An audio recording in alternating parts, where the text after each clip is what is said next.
Hello, Hi, how's it going? hi everybody. Uh, yeah, today I'm 37. I'm very old.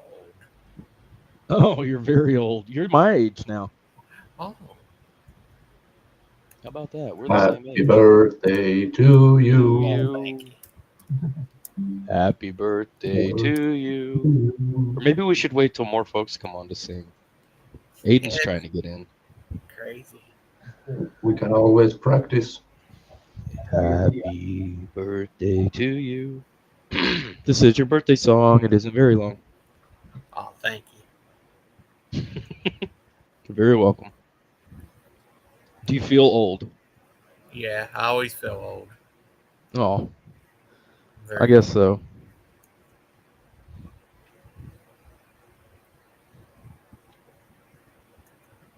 So what you got planned for your birthday? Nothing much. You going out to eat somewhere? Going to No, the movies? Gonna order some movie theater popcorn no, but on I did DoorDash? order KFC. Ooh, that sounds good. Boy, let me tell you, that KFC is some good stuff. Would you get a famous bowl?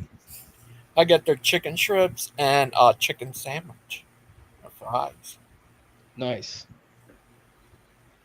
That'll do you right. You gonna have a birthday party? Nah. No? Why not?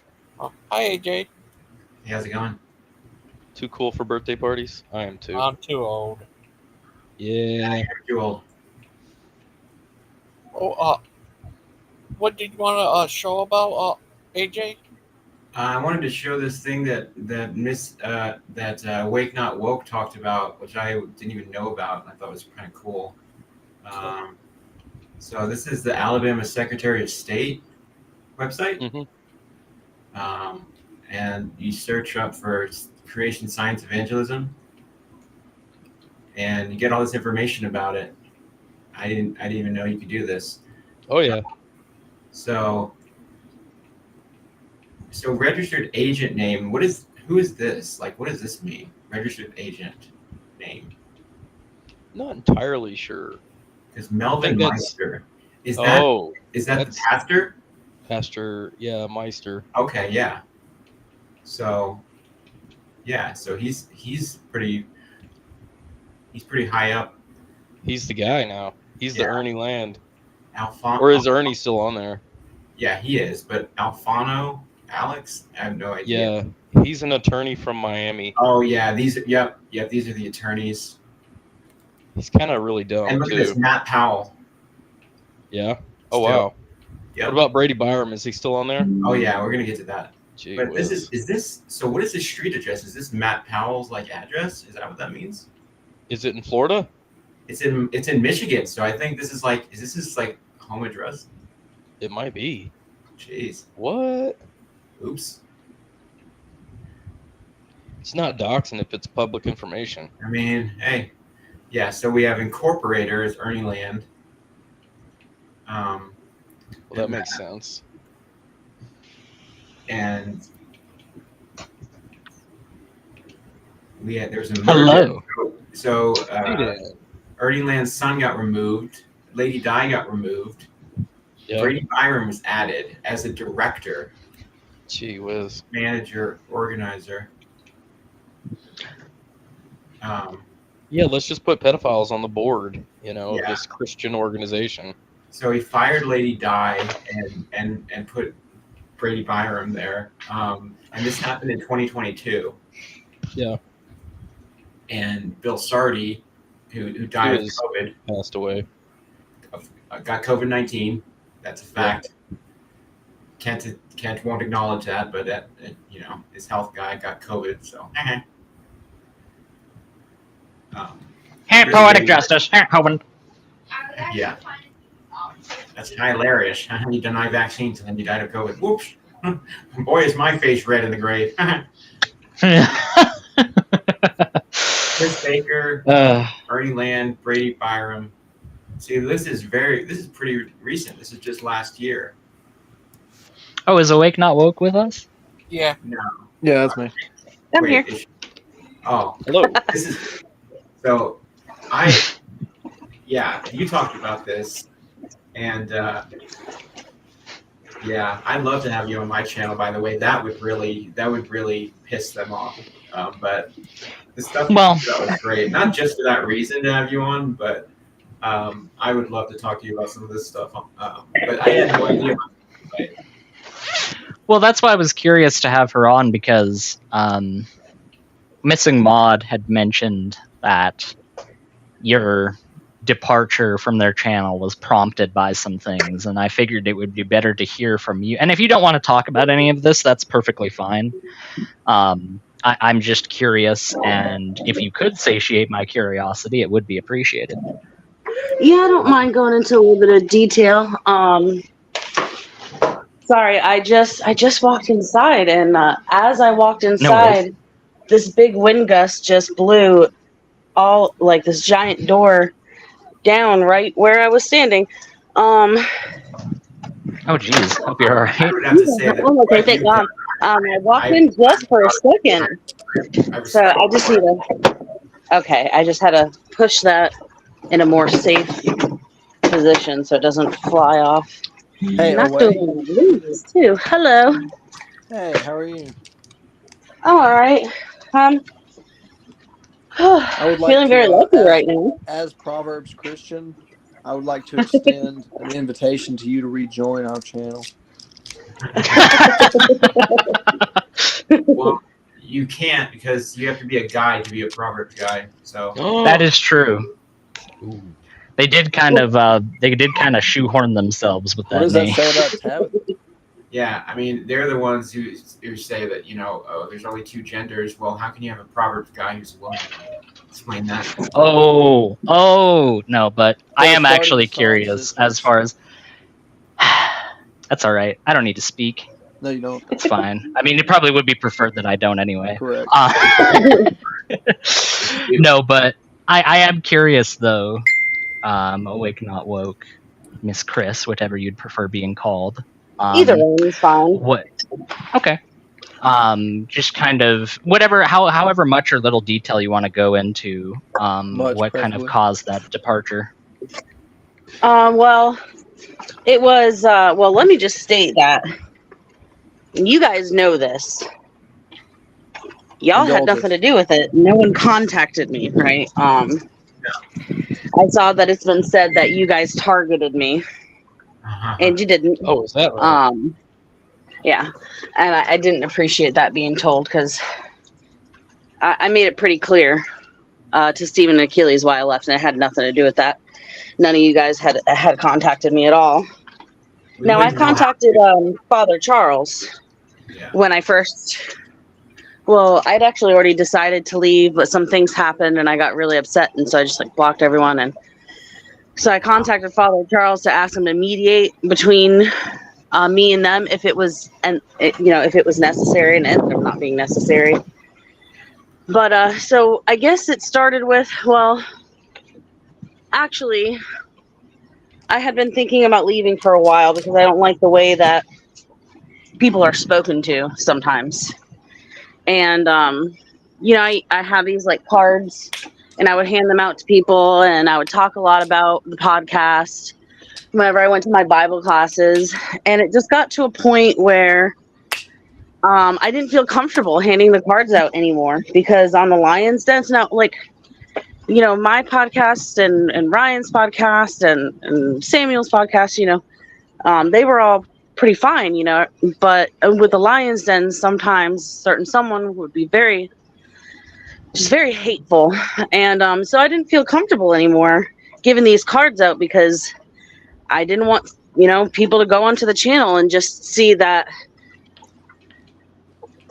that Christians would treat people this way. And I noticed, It's like just real quick. it's like you're co-signing it. yeah. Well, I was just curious, because I've seen Ryan giving out those cards as well. Do they have every member of the show giving out those cards to people, or? When we all went to DAL, they gave us a bunch of free cards. Steven did. He had printed out some and gave some to us for free. And so I don't think everyone has them. I haven't got mine yet. I have not. But I did have a bunch. And I did give some out, and even my husband was giving some out, and then he stopped. And around the same time he stopped, I was like, yeah, I don't really feel comfortable with it anymore either. And then that stuff with Missing Mod happened, like what they did online. And I won't go too much into the details of that. If you guys want to ask Missing Mod about it, I don't mind if she tells you guys. But let's Are you just say talking that it about was, the whole thing where they told her that Steven got married, but it was some big top secret thing? And tried to set her yeah, up? where they made the thing and like tried to gaslight her and stuff. It was actually supposed to Yeah. be worse than that. A lot worse. If you can Oh, wow. imagine. Because what they My own did, marriage what was Steven top did secret was as well. already really messed up. And so I was at that point when that happened, I was pretty much done. And when the documentary came out, when it came to like episode 5, at first I was like, yeah, I like this, this seems interesting. I thought the Mark Stoney and the Adams stuff, I thought that was just, I hated that. But that aside, I was like, that's pretty good, and I thought it was pretty decent. And my husband was like, something's off about that.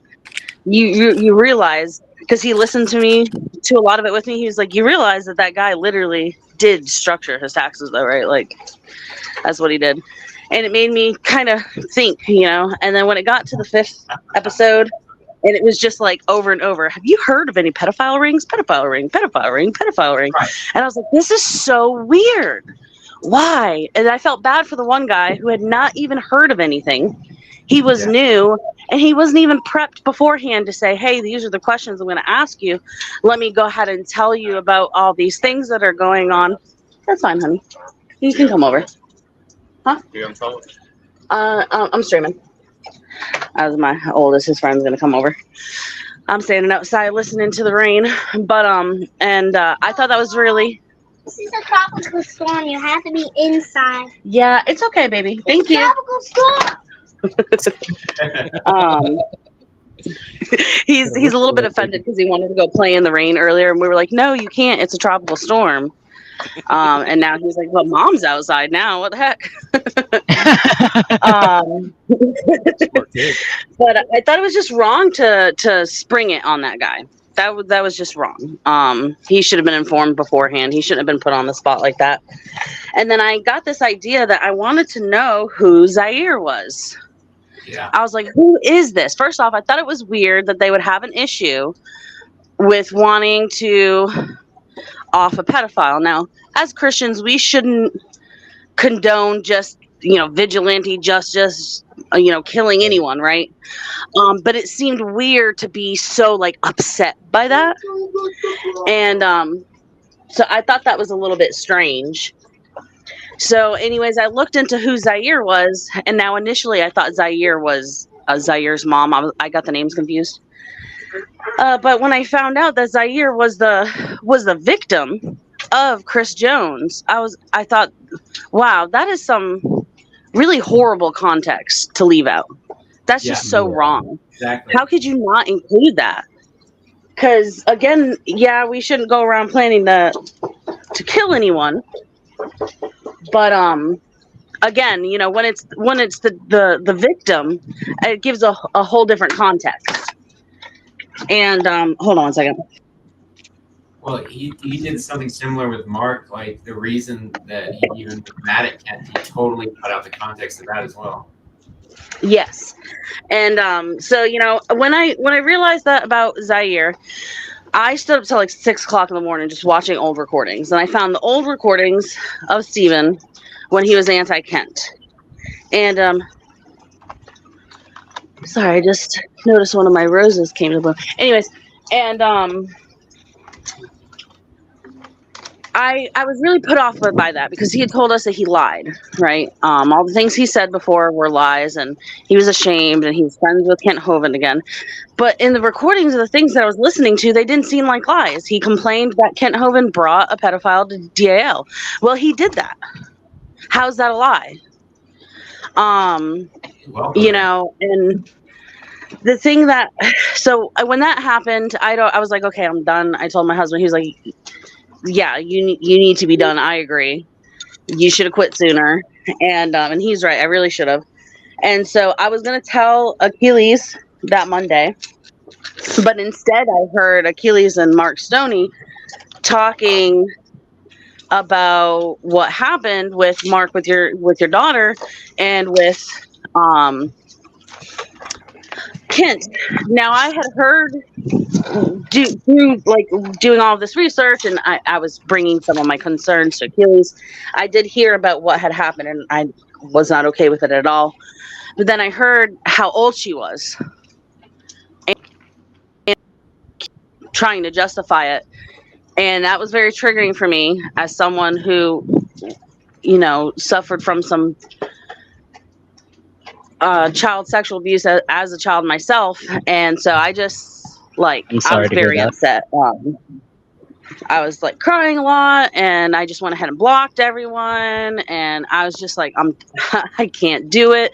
I ghosted everyone for a week. No one noticed that I had blocked them until Ryan, bless his heart, like 8 or 9 days later, he noticed. And by then, at the same time that he noticed, I was actually informing Achilles of why I left.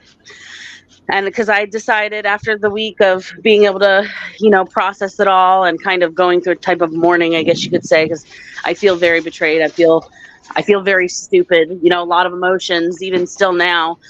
And I did decide that, I felt like if I didn't tell them that it wasn't the Christ-like thing to do, that if they were ever going to have a chance to try and be better, then someone needs to.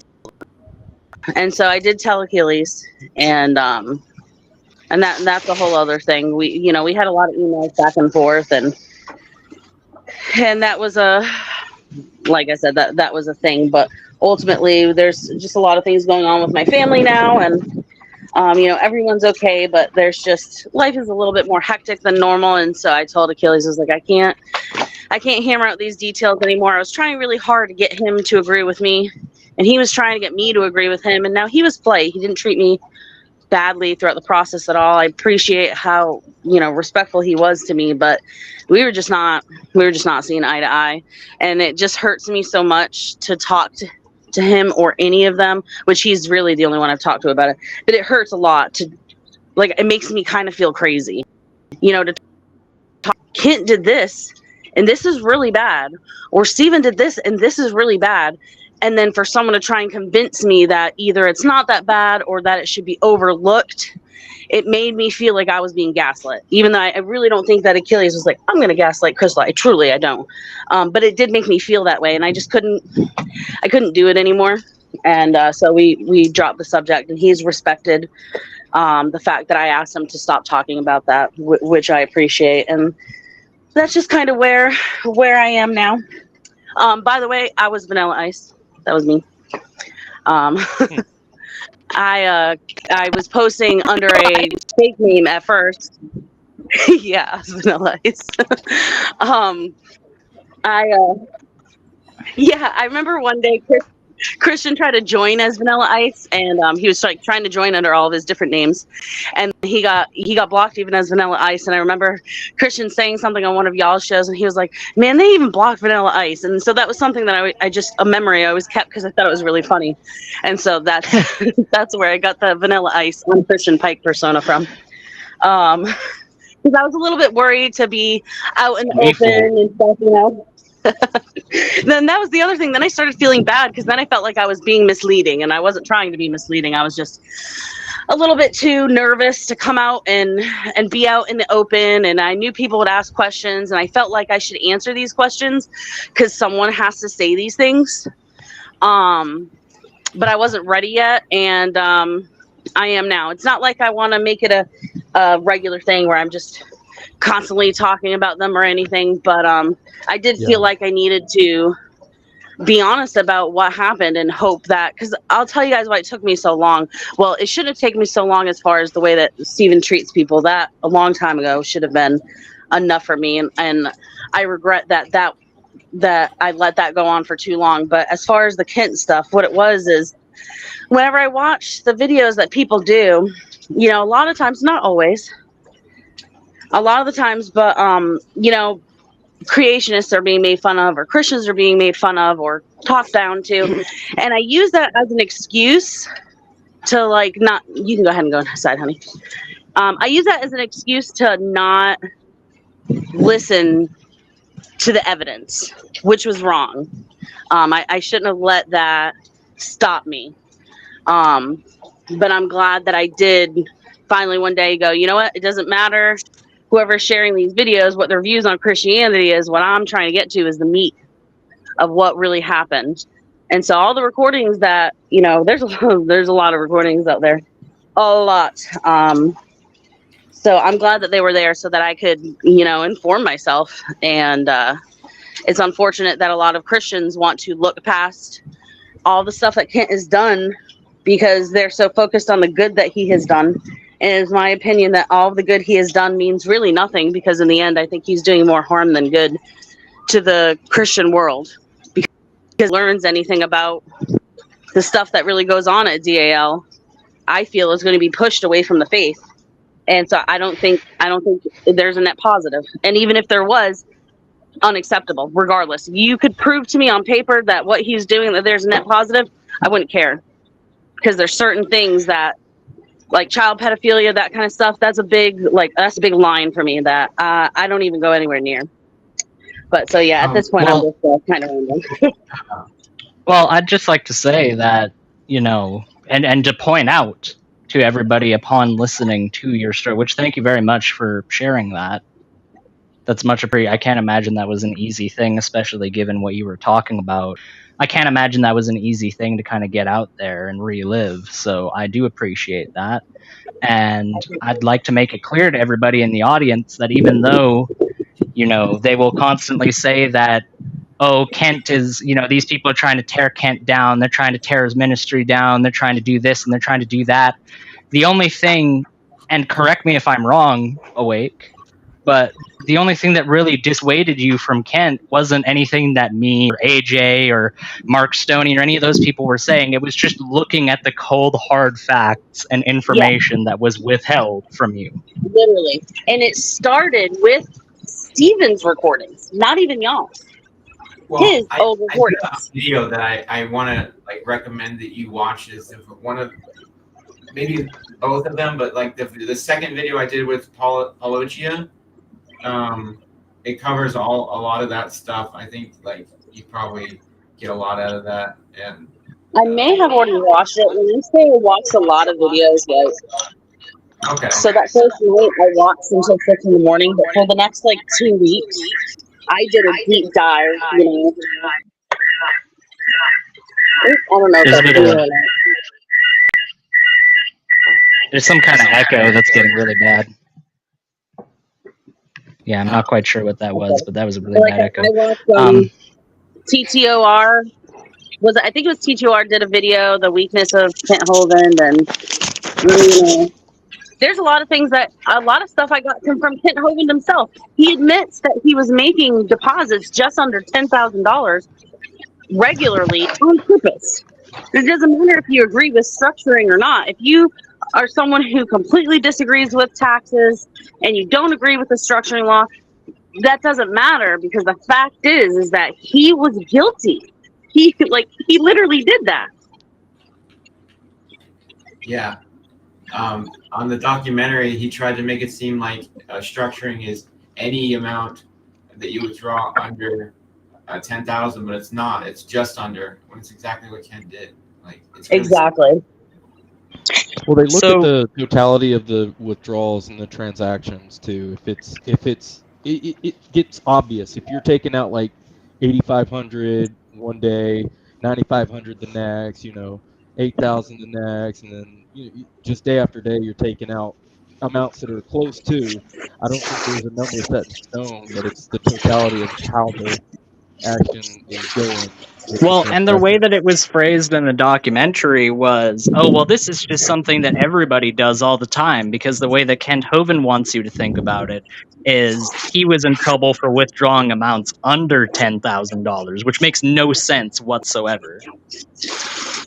None. Not at all. Like, if you had 2 transactions in a year where you just so happened to deposit or withdraw $9,000, $9,500, that's probably not going to trip anything up. But if you're doing that, if you've done it 12 times in a year or even 8 or 9 times in a year, you're clearly doing that on purpose. Or, That's 5 times in a row. Yeah. I mean, that kind of seems like it. And So- the fact that they don't mention that that Joe was the one who made the withdrawals, to me, that's almost a smoking gun in the whole thing. Just the fact that she was the one who made them. Well, yeah, Kent didn't want to do it himself because he knew what he was doing was bad, and he did not want to be directly in the crosshairs when the consequences came to roost. But yeah, and does Kent seem like the type of person who wouldn't be in charge of the finances and would allow the woman, the wife, to do that if he had a choice? You know what I mean? No, I don't think so. So there's a reason that he did that. But there's something I want to highlight in what Awake has done here, because this is entirely my perception. This is not based on what she has said whatsoever. But I very much so get the impression that Steven cultivates a atmosphere of, you've got to stay in line with what I'm saying. You can't step out of it. You can't question it on the show. And for Awake to stand up to that and say, no, I am going to stand up for what I believe in. I am going to go against what you're doing because I think very deeply that what you're doing is wrong. That can encourage other people who, maybe otherwise, maybe they agree with you, but they wouldn't have done it because they think they're the only one, right? They don't think that anybody else is of the same mind or the same opinion. And I mean, even Missing Maud, I was talking with her and she was saying that she's really starting to rethink things with that, because your testimony about what happened really helped to open her eyes. So I have to commend you for being brave enough to be able to take that first step when nobody else really was willing to do it. Yeah, I think it's fantastic. Thank you. Steven's never he's never said, you guys cannot express different opinions. He's never outwardly said it, but I'll tell you what it's like. When you see him talk about people who speak out against Kent Hovind, like they're church destroyers, they're ministry destroyers, they're evil, they're heretics, they're a Satanist spirit, it automatically makes you feel afraid to say something.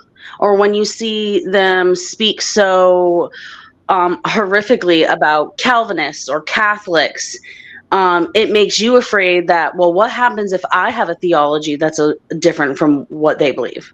Will they talk to me like that? Will they treat me like that? And and so even though there's no official rule, it's kind of like unsaid, Intentional or not, sorry for breaking in, that intentional or not, that is a manipulation tactic used to subliminally tell people that you better stay in line or else you know what's going to happen. Well, but it's done in a way so that no one can point and say, I wasn't allowed. Well, there's no written rule. No, but everyone who does is horribly treated. Yeah. No, just those people, because they have deserved it. Yeah. And it's always Christ. Your reaction is a healthy one, and I'm glad that you saw through it. Not just that as well, but also like if he uses such strong terminology like, oh, these people have the spirit of Satan, or these people are church destroyers, or anything like that builds up such a strong association in people's minds if you say it long enough that you might think, if I step out of line, will I be labeled as a Satanist, or will I be labeled as a church destroyer or a heretic? And when you've built up a relationship with a group of people long enough that you crave their respect and their validation, which is the case for anybody in any social circle, it becomes a very bad negative feedback loop. And I mean, the only example I need to cite for that is Christian Pike. Because Christian was somebody who they absolutely loved and they adored, and they wanted to get him shows all the time, and they wanted to put him on a pedestal. And all of a sudden, when he started speaking about Mark and speaking about me and speaking about other people in the community and saying, hey, I don't think that these guys are anywhere near as bad as you guys are saying they are, that's when he got thrown out. And now all of a Yep. sudden he's a heretic and he's a church destroyer and he's all of these horrible things, even though they thought he was the best not even a year ago. That's the thing that makes the least amount of sense is, now they claim that he has Calvinist beliefs, and I know that his beliefs are not Calvinist, right? There may be a little bit of overlap, but that's essentially what he's accused of, is being a Calvinist.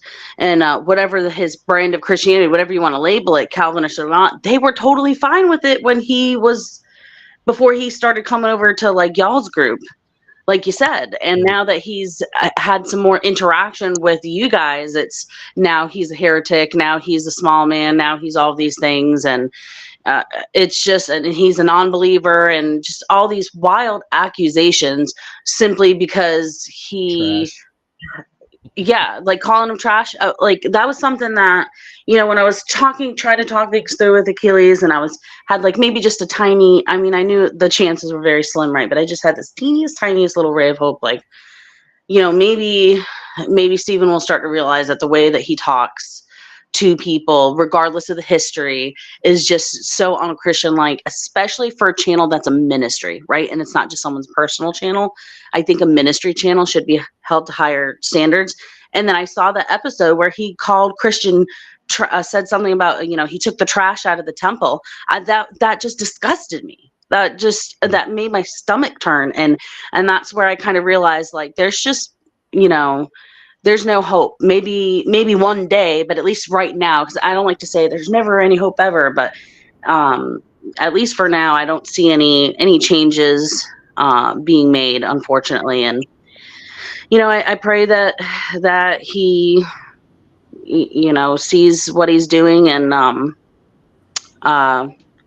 comes, has a come to Jesus moment and realizes that calling people pathetic little men and trash and stuff like that when you're running a ministry is just like, I'm sure my pastor, for example, right? I'm sure that my pastor's not a perfect person and that he's maybe called someone a name before, but you don't go and preach your sermon and while you're in the church building, call someone pathetic. And that's the kind of thing that Stephen does. And I don't agree with it. It hurts my heart. And I know you guys have said some mean things too, but like, can I just point out, I just point out what Dan said in the side chat? Thank you for being honest that Stephen does not micromanage Proverbs Gist, I'm assuming guys, hosts. I can see how a weaker Christian or new Christian might be afraid. Dan, do you not see how you are invalidating what she's saying by saying that? Oh, Awake Not Woke is only saying that because she's a new Christian or she's a weaker Christian. Like, do you not realize that that is a demeaning thing to say to somebody? That's not exactly how you win somebody over, Dan. Yeah, well, wasn't it also Dan did that to Ryan? Wasn't it also Dan who said that the reason you left Proverbs Guys was because you believed the Kent Hovind lies? That was Dan, right? Sure, he did. I'm not sure. Well, Dan, I'll reiterate for you. Dan, because you probably weren't around for this. Otherwise, you would have commented that inane drivel that you just did. Look, as far as Awake Not Woke is concerned, she wasn't convinced by anything that I said, or anything that Christian Pike said, or anything that Mark said.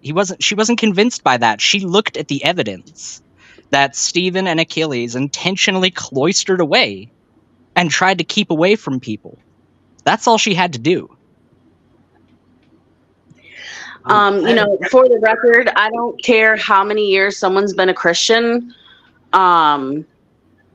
What Stephen did with Missing Maud, I wasn't going to say this, but I'm going to say it now. He was so gleeful when he told me that he was going to gaslight Missing Maud and make her think that she was crazy. That is disgusting. That is so inhuman. It reminded me so much of my abusive ex, that anyone could get glee and excitement out of the idea that they're going to purposely gaslight someone and make fun of their mental illness and make them think that they're going crazy because they want to keep a secret that shouldn't have been a secret in the first place. I wanted to ask you, and he's the one calling people demons and I don't know what, not Christian. That is fucking pathologically abusive shit. That's the kind of shit that you get from narcissists and psychopaths and sociopaths. Yep. I am And I am so sorry, Logan and everyone. I have to say this. Go fucking fuck yourself, Steven. You're a disgusting person. You're a small, pitiful little excuse of a human being. And you can go fuck yourself with a fucking golden throne you think you're sitting on. Tell us how you Eat really feel, shit. David. Oh yeah, sorry, I just had to. No. Oh. It's. I mean, And The views everyone expressed by knows the that guests on this program are not me and expressly Missing that Mod of the host. hasn't always gotten the views of along. Dean and Outcast do not necessarily represent the views of Gangster Ghosts and Associates. There's been some issues between me and Miss Simon.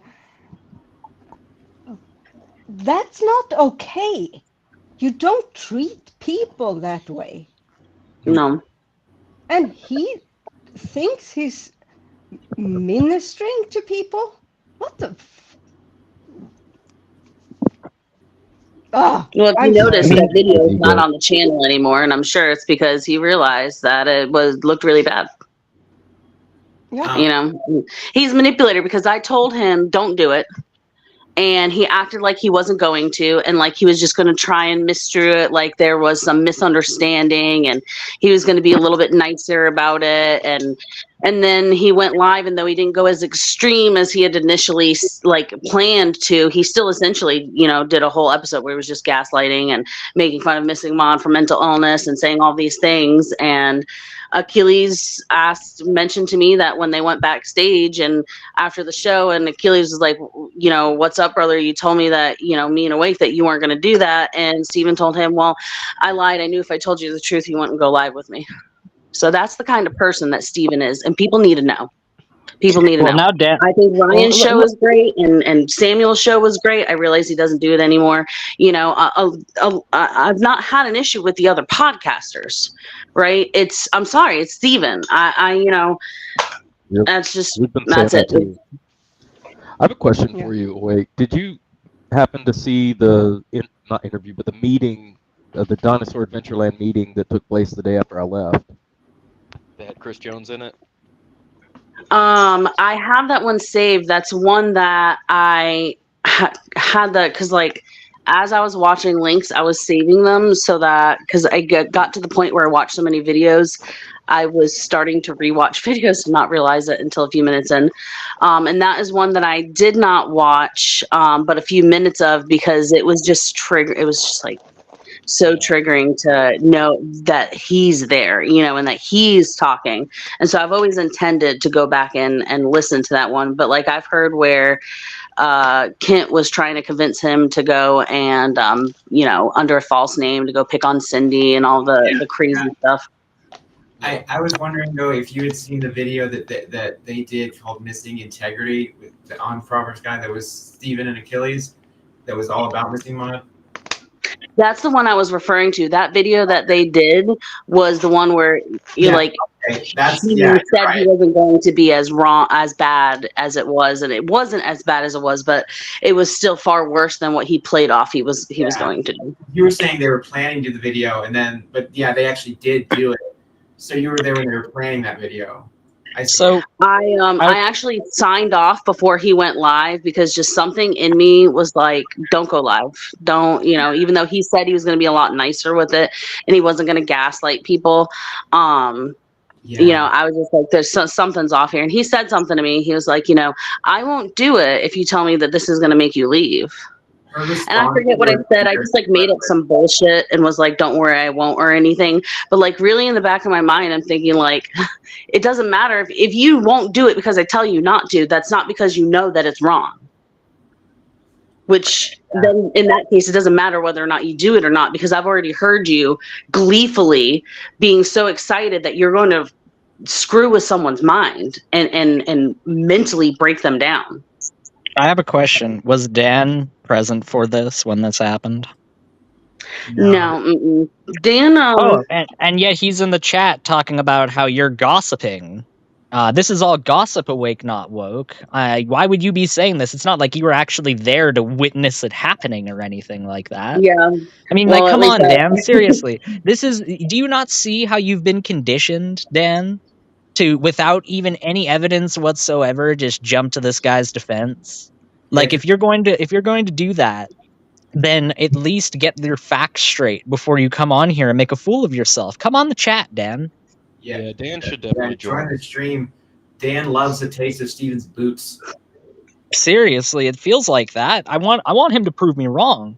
I want him to prove that he does have a spine and that he is capable of and I'm not telling him to fall in line with any particular viewpoint. I want you to look at the evidence, and I want you to tell me with a straight face that this is all just A-okay, and that Awake Not Woke is just being unreasonable and is just gossiping for sharing what has happened and has, as she described it, absolutely emotionally, like, threw her through weeks of tumultuity where she was, as she phrased it, virtually mourning the loss of friends that she felt betrayed on the behalf of. That sounds to me like nothing but rank gossip, right, Dan? That doesn't sound like somebody just expressing how they felt about how a situation went. Show some empathy. Yeah, Missy Mod did a response to Steven, and it's hilarious. Like, I put that video on my I channel. saw someone uploaded at least part of it, and her response, man, especially because I was, at that point, I'm starting to realize how Steven really is. And when I watched it, I was like, yes, Missing Mod. Yeah. Like, you were so right. Yeah, I love that video. That's why I put it on my channel. She did good. She did really, really good in calling him out. And well, you're like I said before, I'm glad that you're doing this now because there's people like Dan who are relatively new to this who aren't familiar with some of the older examples, like DB Copper, or Christian.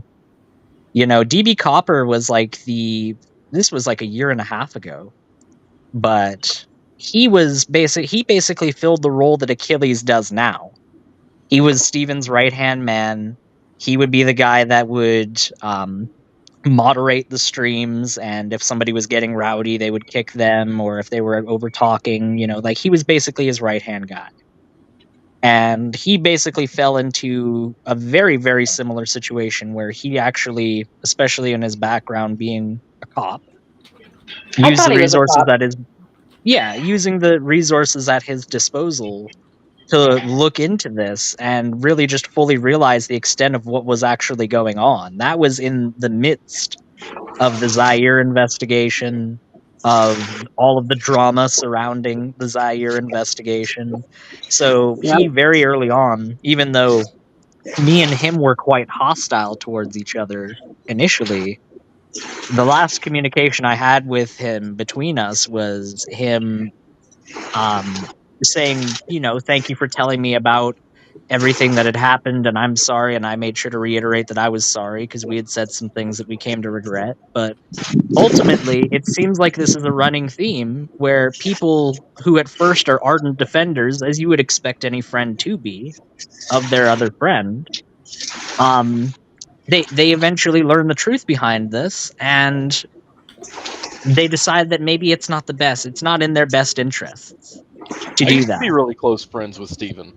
I don't know if you knew that, Awake, but Steven and I were close It's hard friends. for me to believe that. I mean, I that's something that I've come to learn, that you guys used to be pretty close. And I wish I knew, my husband thinks, I won't even get into it. I don't want to throw any theories around because I don't want to make accusations. I have no evidence, but I wish I knew for sure what it was that made him change. Why does he say that those old recordings I was lying, but I'm telling the truth now though. And me and Kent are friends again, and he forgave me. What happened? What changed? That is a big flip to make, to go from speaking out against someone who brings pedophiles around a child amusement park and becoming like his right-hand man. Something had to have happened. Cindy fired him. I read that, or not read that, Lord. I listened to that where like you guys were making a roof, or at least Steven wasn't. Maybe it wasn't you. Steven and someone else was making a roof to a building. It was supposed to be 8 feet, and they did it wrong and put it 6 feet. And like, I get that maybe that is why he started fighting with Cindy. It just seems so weird to go back. That's why he got fired. Is because Yeah. he pitched a fit when Cindy confronted him about the roof or the ceiling, and in that fit, she felt unsafe because he took off speeding out of her driveway, peeling out and screaming at her with Eddie. Did he apologize for that later? Huh?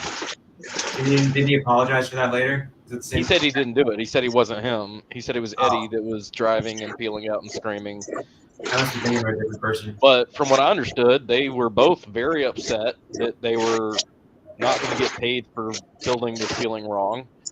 And they were both, I mean, they both got in the truck and left. And the truck peeled Well, and out. according And there to was Cindy, she had prepaid them as well, yeah. if I remember correctly. She usually That does. was one of the ones I watched more recently. And I haven't really, you know, I kind of, once I got to a certain point, I needed to keep doing research, because even though I knew I had already left and I'd already formed my opinion, it was like, I just had to keep convincing myself, like, you're not crazy. Because my husband kept saying, why are you torturing yourself? You are getting yourself so upset. You just need to let it go and try to heal. And I was like, I'm not ready yet. Like, I just need to really make super extra sure. And so I did finally, stop torturing myself by listening to the old recordings. But the proof is all there. And it's not just atheists. There's plenty of Christians who have come to speak out too. People who used to live there, and people have known him on a personal level. It really is not just atheists, and that's how they try and portray it. Well, it's just the atheists, they hate God. Well, they probably tried to convince you that I'm an atheist too. I'm not. No, but I have noticed they've been trying to say that you guys are, like you and Christian are unbelievers, and I just don't even. So far I really don't understand that. It doesn't make any sense when someone says, "I believe in Jesus Christ," even if they believe the most weird, like even if they're Gnostics, right? Which, in my opinion, is not Christian. If they're saying, I am Christian and I believe in Jesus Christ, it doesn't make sense to say you're not Christian. You could say things like, I don't think you're living a proper Christian life, or I strongly disagree with your theology, or things of that nature. But I just like the people who are once saved, only saved, saying that Mark's not a Christian. And I think it bothers them that they're like, as Ken Hovind fosters this us versus them mentality, and yet like it's all Christians on Proverbs Guy's channel, but Mark is friends with atheists, and that just they don't like that they don't like nuance. Like Ken Hovind doesn't like nuance. You know what I mean? And it doesn't fit into like his framing of the situation that people who have different viewpoints can still be friends with each other. And like they barely tolerate Christians with different viewpoints, like the preterist thing. I have a question for Dan and the Proverbs guys at large. And it really goes along the lines of like they always talk about your fruit, right? Like the scripture says, you can judge someone by their fruit. And from a biblical perspective, that's a sound way of looking at things. So I invite you to look at the fruit of our community and look at the fruit of their community or your community, where you've had 4 people at this point leave in a huff over the basic conduct of the person running your community, because they're completely unamenable to any kind of community whatsoever. I just have a question for you. Where is our equivalent of that? Where is our people leaving in droves over us just being, because Stephen said to Christian right at the very end of them talking with each other before Stephen just decided he wasn't going to speak with Christian anymore. He said, you need to beware for the knife that's inevitably coming for you in your back. Watch for the knife in your back. It was along the lines of what he had said. Because he was trying to allude that we were going to betray Christian. We were going to do him dirty. That was nigh on a year ago. And neither him nor anybody else in this community has left in any kind of huff over the conduct of anybody here. So I ask you, where is our equivalent? Where's our Christian Pike? Where's our Awake Not Woke? Where's our DB Cup? Where's our Stump in the Earth? You know, like, where are these people? Where's our Dustin? Oh, it's Yeah. Peter, right? Because he yells. That was funny. I'll wait for an answer from them. I don't think Dan's going to provide one. I dislike Dan specifically because of his learning disability. I just want to. Right. It's because of that specifically. It's not his argument or lack thereof. Well, he clearly can't learn. Oh man. I mean, I know you're going to get into it, AJ. Is Dan like untouchable because he has dyslexia? And does he really even have dyslexia? Well, in his mind, he is, right? I mean, like, I'm disabled too by your standards, Dan. I'm blind in my left eye. I can't drive. Yeah. We all are, basically. Most of us, at least. Yeah, I'm suffering from success, like DJ Khaled. Okay, but you, AJ, come on. We all know that you are the glistening pinnacle of this community. No, you're not. Gangster Ghost is. But True. you're second to him. No, I have my own crap that I deal with too. Like, I've talked to Mark and Aiden about this stuff, but I don't use that as a defense mechanism to like cover up for my crappy viewpoints and like insult people and say that they're like gossiping about. And obviously, like, and he said she's not offended or grieved in her heart. Like, I'm not sure how you could say that after listening to what she said here. That seems kind of callous. Well, her being offended and aggrieved in her heart in those circumstances is irrelevant to Dan. That doesn't matter. He hasn't spoken on that whatsoever. What does matter is that she's not aggrieved about what he wants her to be aggrieved of. Right. I don't know. I am glad, Awake. I really am, that you are taking these steps. If you ever want to come on our community, I just want you to know that, like, beyond this show, I won't mention any of this stuff. We can totally start off with a clean slate as far as that's concerned. I know that we've never interpersonally had any issues, really. I've never had a problem with you. I don't think you've ever had a problem with me. But as far as... I do want to be honest real quick. At one point, I had a problem with everyone because of misconceptions and not having the full story. But I never had any personal beef with anyone, you know. And, well, you know, now I realize that a lot of the things that I had been told were either one-sided or lies. So, you know, because someone could easily come back and say, well, you know, Crystal, you said this before. And yes, I have been like, oh, I don't like how mean Aiden can be, and it was wrong for Missing Ma to tell the secret, and but in the full context of everything, all the crap that that made me, you know, not really particularly like you guys is gone. I have no ill will towards anyone, and honestly,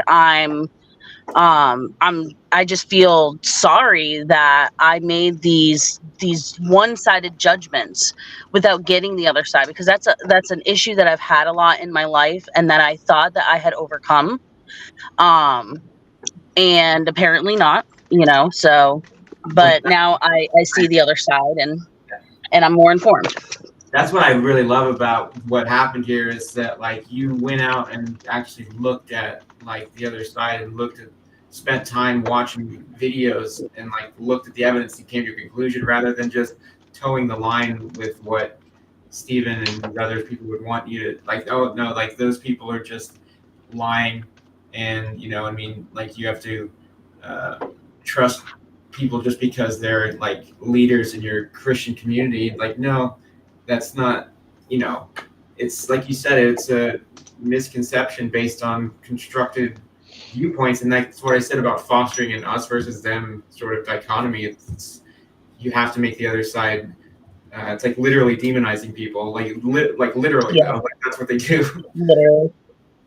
Like, I never agreed with the way that Steven talked about you guys, and that's why I had a strict he's called us insects before, like he's Yeah, compared us that's to the kind of stuff that just it breaks my heart when people talk like that to anyone, and I am just too sensitive hearted of a person because I used to be a really like a radical leftist like activist, and I'm not saying anything against the entire left as a whole. I'm talking about I was radical, and I could be very mean, and I would do this thing where I tended to think of myself as a compassionate person, and maybe in many ways I was, but I would find a person that, oh, well, this person, I really don't like their views, or I think that their views are harmful. So now I'm going to justify being really hateful towards this person.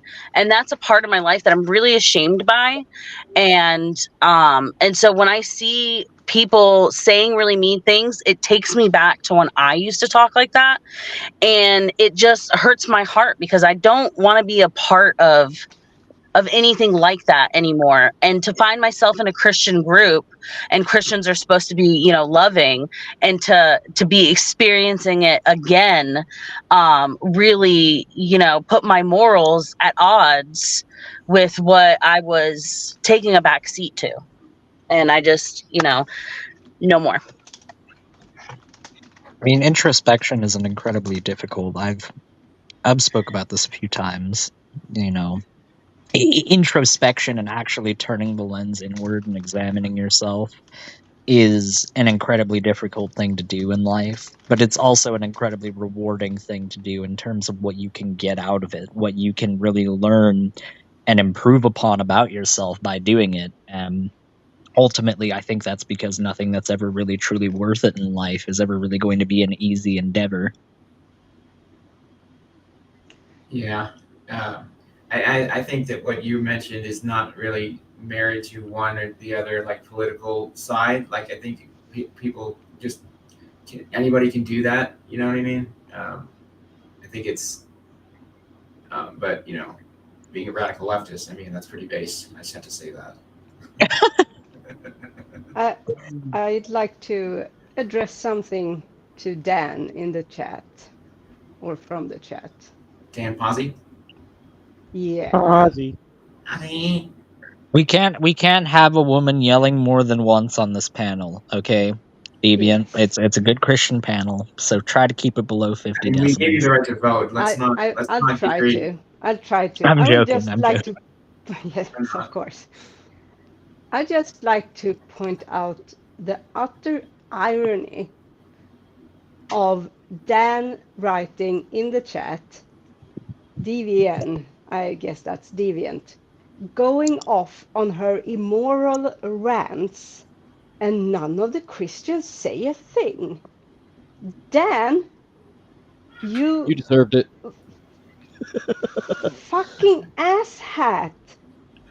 First of all, what is immoral about calling out immoral behavior? He didn't like That's your what words. I'm doing. And language in and of itself, words, simple words, cannot be immoral.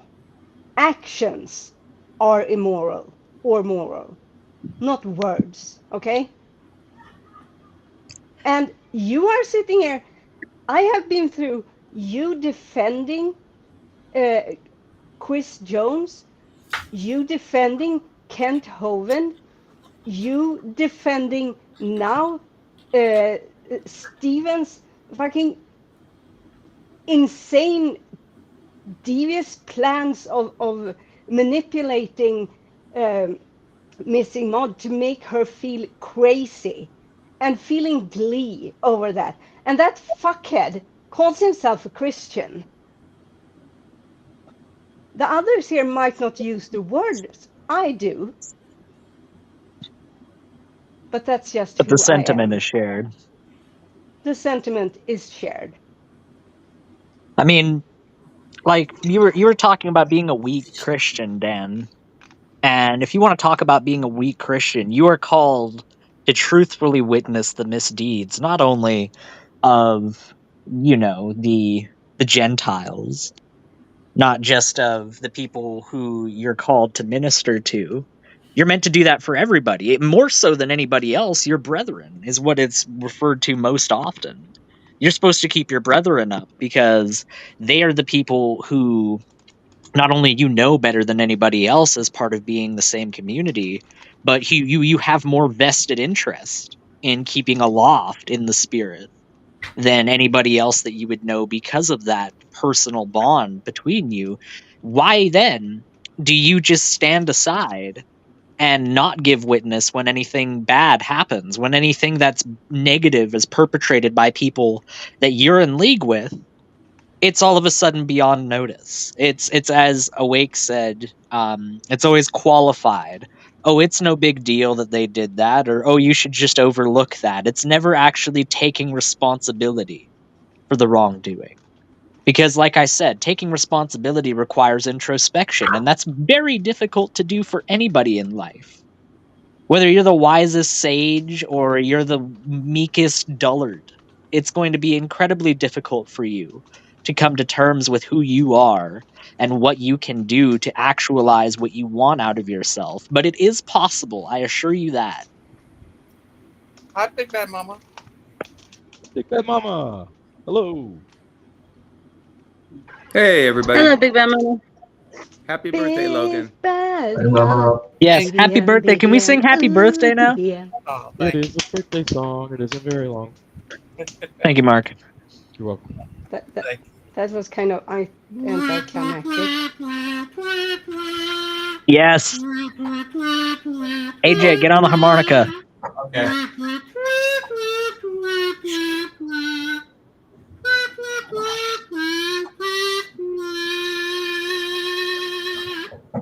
Absolutely. Oh, I like that little flare at the end there. That was good. Oh, thank Thank you. you. That's a good point. Thank you. Happy birthday, buddy. Oh, thank you. Thank you. How are you? I'm all right. Oh, that's good. First of all, I can't. Everyone all blacked out. I barely recognize any. I don't see any avatars anymore. The avatar wasn't coming in for some reason. Have you ever spoke with Awake, BBM? Yes, a couple times.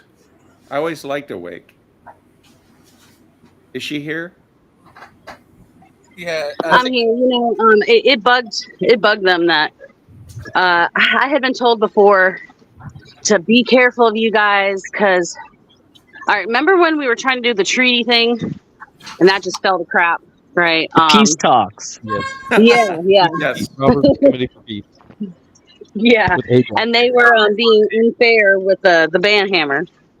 And I guess in the comments I had expressed something like I was confused why did this one person didn't get banned even though they called Missing Mod a really hateful name, which as far as I understand that's all water under the bridge between them two now.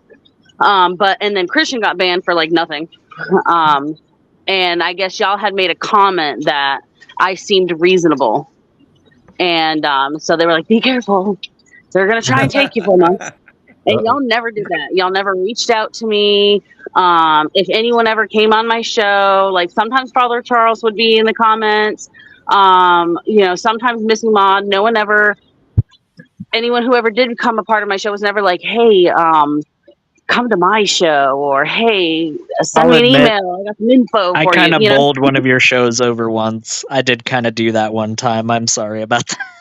Okay. I did apologize on the show itself as well, but I am still sorry for that. And I said it was okay. So, it really was. I wanted to, try and give you guys a platform where, everyone could try and discuss things. And I felt like I knew that I wasn't going to be like, oh, well, kick Aiden because he said something I don't like, or, you know what I mean? And so I really didn't mind it. I didn't mind it. Okay, well, thank you. I appreciate that. I mean, like, I feel like everybody in this community, and by the way, Dan, that didn't answer my question. Great question, Aiden. Pike is in your community to save you from your need to separate from your road to separation from God. Same reason I'm here.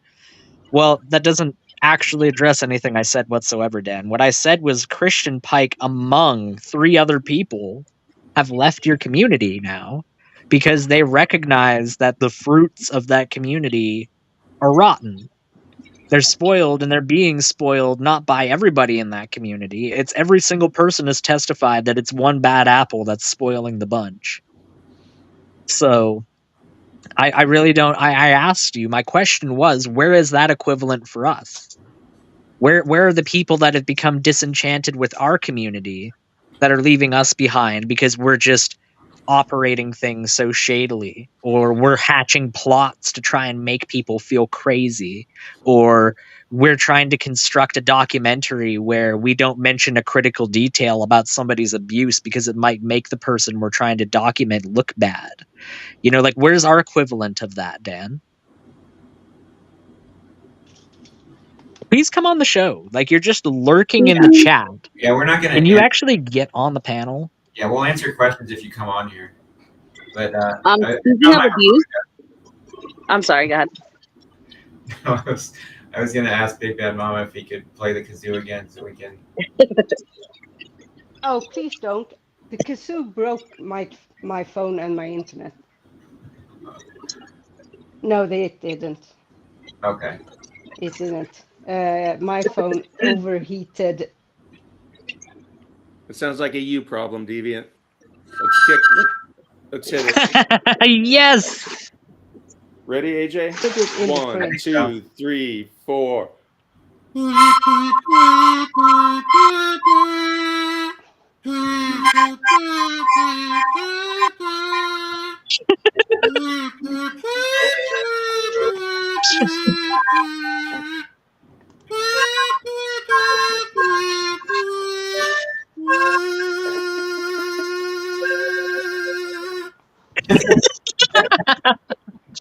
I tried. C'est magnifique.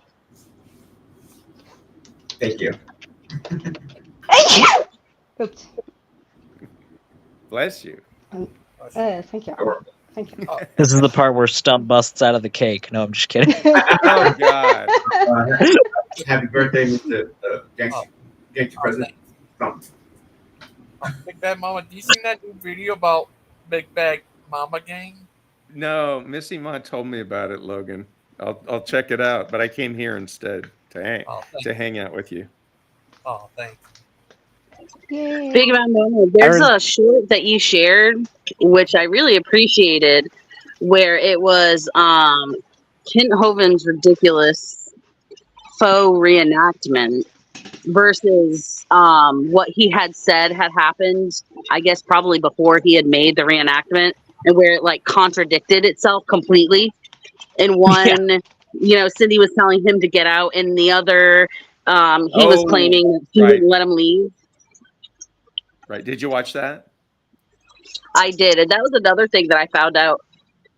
The 2 things that upset me the most was learning about who Zaire was, and then finding out that Kent Hovind was convicted of domestic abuse. And I realized it's in appeals courts, and so they're kind of twisting the truth by saying, well, because it hasn't gone through appeals, he's technically not convicted. No, he is convicted.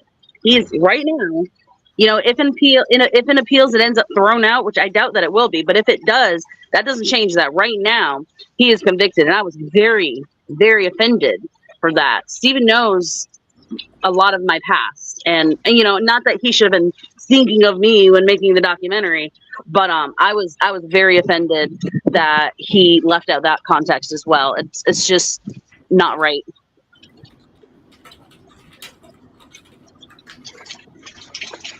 That's true. I get why you're saying that Steven doesn't have to think about you when making the video.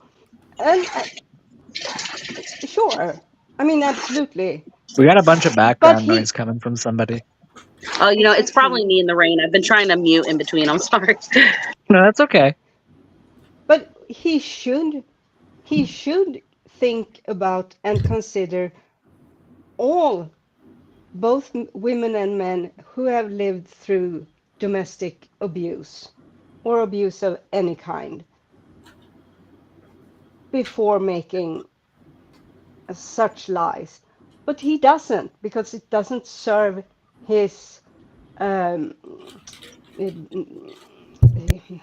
what's the word? What's the Agenda. English one? Yeah, his agenda, which is to be a fussy little hemorrhoid deep inside Hogan's ass. How about that, Dan? Did your ears fall off? I just like how Dan's trying to control what the stream is about. Yeah. Well, can he said try. in the side chat, he said your standard of what makes a good community is rather juvenile to me. When did I list the standards of our community? I didn't list the standards of my community. I listed the things that your community has been provably shown to do and asked you for an equivalent in our community, Dan. So for the third time, could you try to actually answer the question? Could you turn the gears hard enough through the molasses that something of actual substance can come out? Like, seriously. I know, Awake, that you say that I'm mean. I know. And, sometimes I really think about that myself, too. Yeah, I can be mean on occasion, but I don't think it's ever not prompted. I don't think that Yeah, I'm I ever don't think mean that for you're the just sake like of being mean. always a mean person. But like I think I mentioned it on Mod's show the other day, and I felt bad since you weren't there, so I'll say it again. That well, I know that Lupin takes it well, and you guys both give each other shit, and so who started it? What? It's not for me to say. But like when we found out that Lupin had made an attempt on his own life, and then you were saying all those mean things, I was just like, no, and I didn't want to get into the middle of it and say anything at the time because I was still pretending to be Vanilla Ice. But I don't think it makes you like always or ever a bad person. Hey. No, and I hear you. Yeah, I said some mean things about Lupin, but I don't think I ever said anything about his attempt. I specifically targeted. I don't think you really I specifically made sure when I made fun of him. Now, there was one time that I stepped out of line, and I brought his mom into it on the second time that I had an encounter with him, and I regretted that. I still regret that. It wasn't cool. I shouldn't have done that. I just did it for a spur of the moment thing, and that was bad of me to do. I did go over the line there. I'll admit that. Too, so What's that, sir? I've said really mean things before too, and there may be times that I say mean things again now. I'm not now like right this second, but like in the future, So it's not something that I'm like that I'm just like, Aiden is such a mean person. Although at one point I did kind of feel that way. I don't really feel that way anymore. No, I hear you. As far as Lupin's concerned, and really with people in general, I try not to poke fun at things that they can't control. Because, I grew up blind in my left eye, still am obviously to this day, but I always got made fun of for that. And the thing that irked me more than anything else about being made fun of for that was the fact that I could not do anything about it. It's not like you're being made fun of for anything that you could control. You're literally just being made fun of something that was entirely circumstantial to your exist. I understand the invalidity of making fun of somebody on that basis, and I really do try to avoid that. I try to poke fun at him for things that he could control, and you could still say that what I said about him was mean, but I do really try to hold myself to that standard, and I did slip by, like I said, what I said to him the second time I had my encounter with him, and I am still sorry about that, Lupin, if you're listening. As for Lupin, I don't think Aiden went far enough. Yeah, let me jump in here for a second. Lupin has done several things, including coming on this channel and playing Andrew Tate videos without anybody's permission. He's accused Mark Stoney of being responsible for the boy drowning at Dinosaur Adventureland, saying he had blood on his hands. He's called Mark Stoney crazy and said that was the reason that he was discharged from the Army. And I could go on and on with the things that he has said that are actually very personal issues. And so when Aiden has some fun making fun of Lupin. There's some background there which we could be a lot crueler if we were like Lupin. Oh yeah. Yeah, I've noticed that it comes from both sides. Like I don't have any issues with Lupin. I like Lupin. I almost said Stumpin. I like Stump. And I know that you guys have some there's some clashing there, and that's fine. But like I was saying, I could tell that there was like other stuff to it, you know. You know, some people say give a dog a bone. I say lock and load, Stump. That's horrible. You like Lupin? Why? And I do just I want to wasn't say kicked one out more of the army. thing. It's crazy. I actually had rabies. Had what? Go ahead. I was joking. Oh. I didn't have rabies and I wasn't kicked out of the army. I did want to mention something that in the last email that I sent to Achilles, I apologize for all of the mean things that I've been saying about Steven, but it wasn't because that I was sorry for feeling the way that I did. It's because when I was speaking to Achilles, I wasn't just sharing like facts. I was being real and like calling him names. And so, you know, Achilles may watch this and go, well, Crystal was just bullshitting. Excuse my language. And I can understand if he feels that way. And I'm sure he showed Steven the letter and maybe he feels that way as well. And maybe this seems a bit contradictory, but what I was sorry for, and I am still sorry for, like I said, was just the way that I was expressing it by calling him names and being more hateful than was necessary to communicate those things. And I come to realize that though there are nicer ways to do it, there's not a truly nice way to talk about these things, to say, this is what I experienced. This is something that bothered me. You know, there's just not really a nice way to do it. And I just had to, you know, I felt compelled to share my piece. So it's out here on the internet. Initially I was like, I'm going to make a video. I'm going to make a compilation and all of this stuff. And I didn't feel like putting all that work in.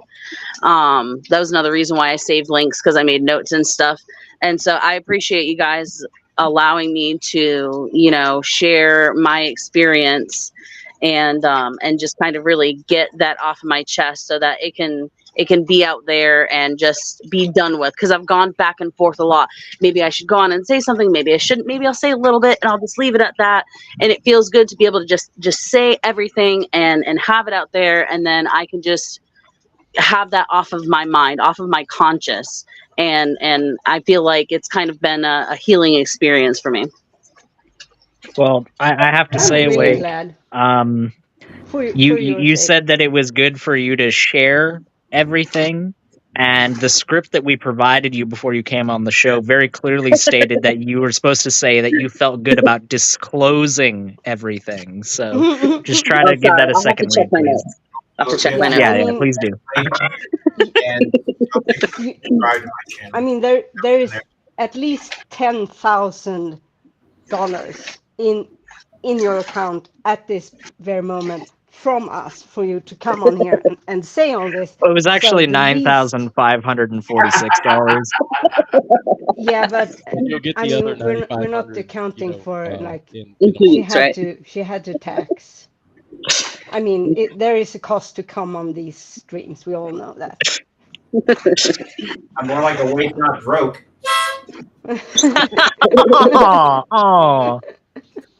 Oh, that's mean, no, AJ. You should apologize.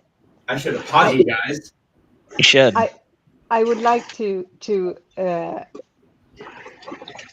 say directly to you, always, that I'm really happy that you came on and that you talked about it. I think it is better in general to talk about these things, but it has to be when it feels right for the person and when you are ready for it. To be pushed into anything is never ever good. But I would say speak on the things you want to speak on. Keep the rest, save it for later, or maybe some things never need to be said. But Yeah. just do it in your own pace. And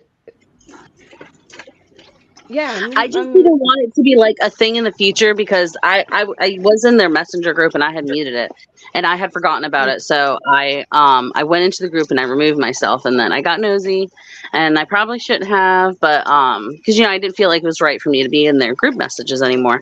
But I got nosy and I went back and I wanted to know, like, what did they say about me? And I noticed that Steven had said that, telling people to be careful, they're targeting us one by one, like Sister Awake, please pray for Sister Awake.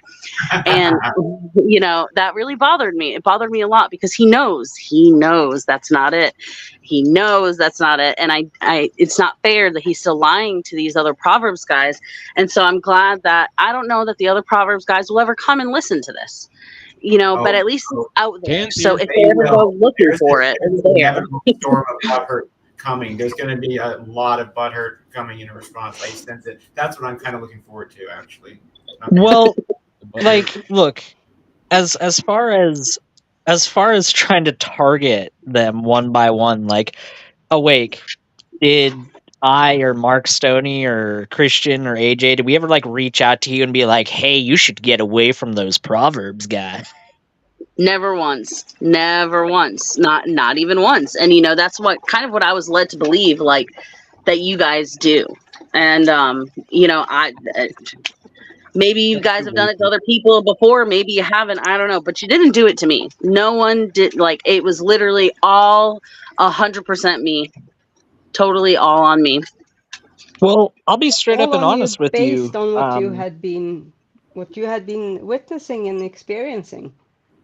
Yeah, so that based on the recordings of, because I didn't just go and watch like atheists talking about it.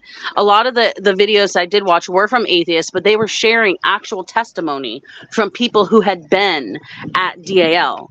And there's a distinct difference between someone who's just talking about what they've heard, right? And someone actually having real testimony from a real person who was actually there and experienced it. Yeah.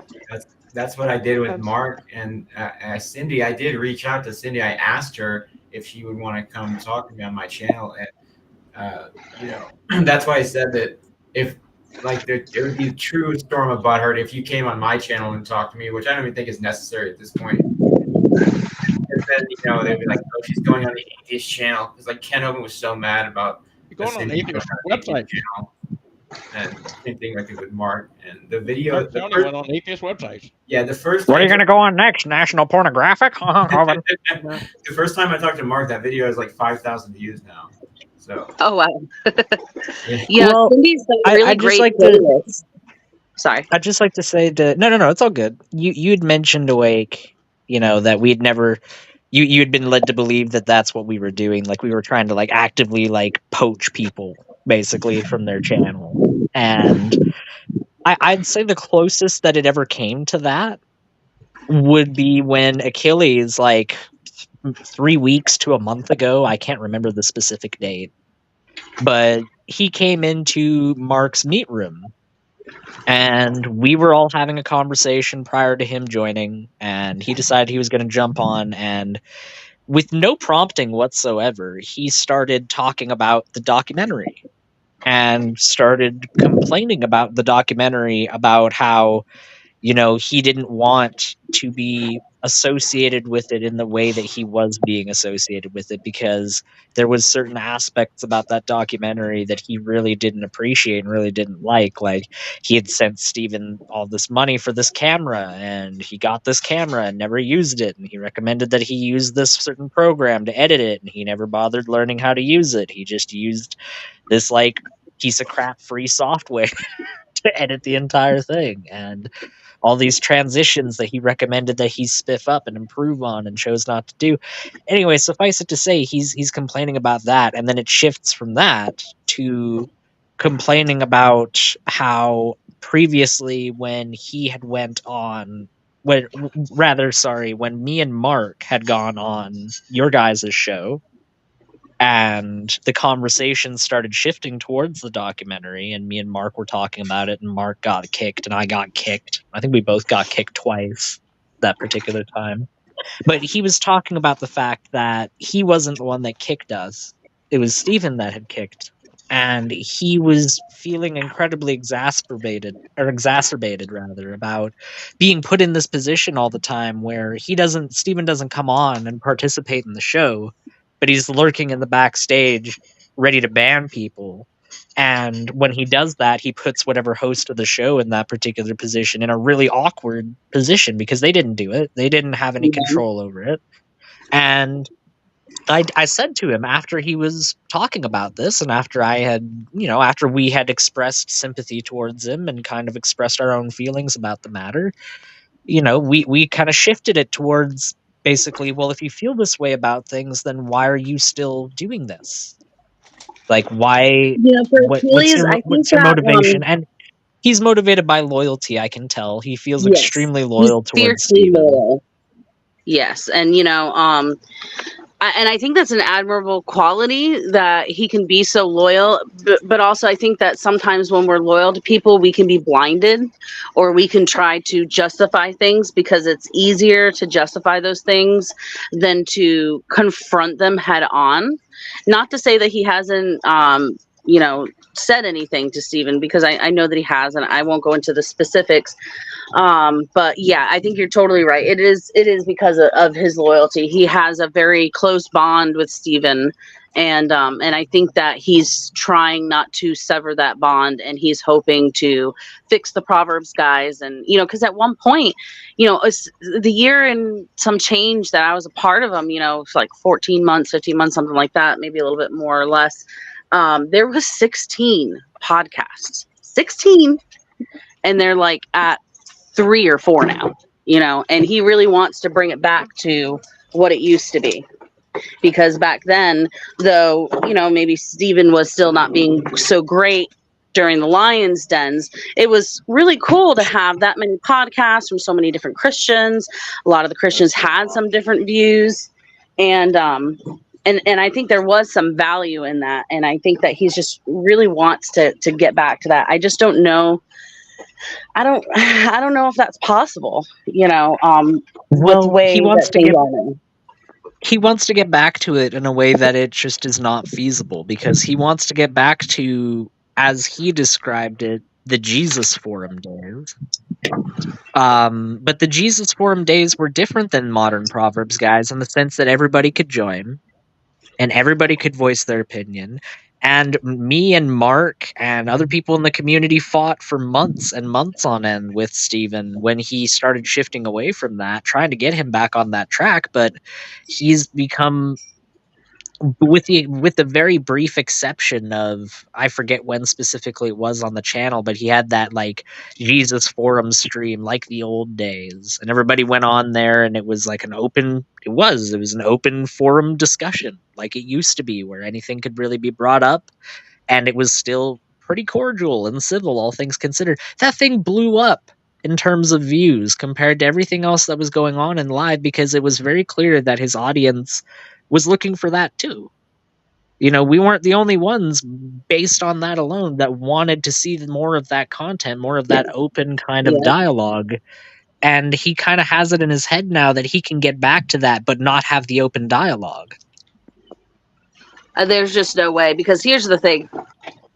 There's always going to be people who are going to ask about the stuff with Kent Hovind. And as long as Steven still justifies or tries to sweep under the rug all the things that happened with Kent Hovind, I just don't see that being feasible, because people are always going to have questions about it, and they're either going to have to lock down the dialogue so that it's not allowed to happen, or, you know what I mean? I think he has this idea in his head that if he has people on that are critical of Kent, then Kent, if he sees that, will immediately associate with that being, well, Steven has turned against me. And I think that's kind of assuming very little of Kent's intelligence, really, because, somebody with intelligence, and I've said a lot of things about Kent Hovind. I wouldn't call him overly intelligent, but I certainly wouldn't call him stupid either. And Kent will realize if Steven simply takes a tact of, you know, I support Kent Hovind, but I don't personally want to get into that because I don't want to drag Dr. Hovind's name into the mud. I personally would prefer not to participate in this conversation. If he said that, I feel like that would be enough for somebody like Kent to understand. But he has it in his head that, no, I need to just completely toe the line. I cannot have anybody that's critical of him on, because as soon as I do, then Kent's going to want me gone, or something like that. That's really the only thing I can think of. And I wish I Steven was think here to part of it talk is about loyalty this. as well. Because Kent has done a lot for Steven. And so how we talked about Achilles is very loyal towards Steven. I think that Steven feels a similar or maybe even stronger loyalty towards Kent because he has helped him out so much, especially these past 6 months or however long he's been there. And so I feel like and maybe I'm wrong, but I think that he feels like he owes it to him, and Yeah, No, that sounds like projection, Aiden. What do you mean, Phantom? Kent gave Steven the house that I built, so that's, yeah, I guess he owes him. Is that the little house that's like not on DAL property, but it's like real close? It is on DAL property. It's just in the very, very back. Oh, okay, never mind. There's a little it was like a store or something that's no. right before. That's where his cousin is living. The store is. Yeah. Thank you, Mike Rochburns. Thank you for that in the chat. I'll make sure to mute up now.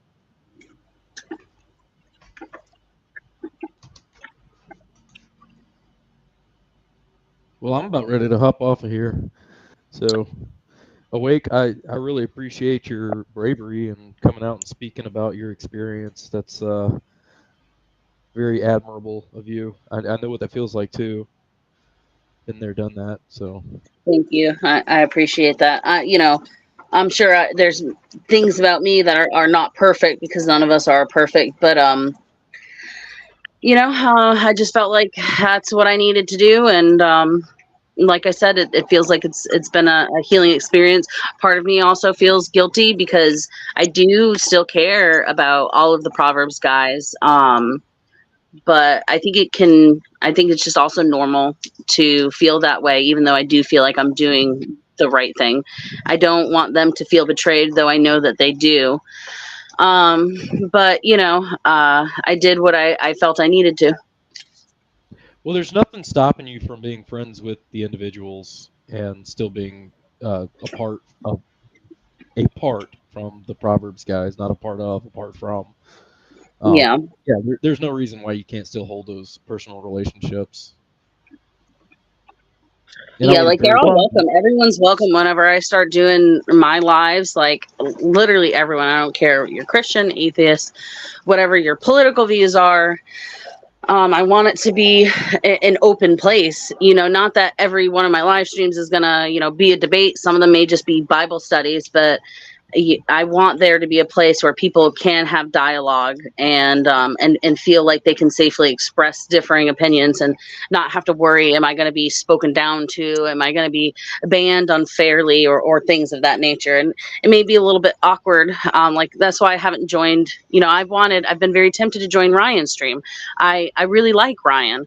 But I feel it's too awkward, but I would feel less awkward if he joined mine.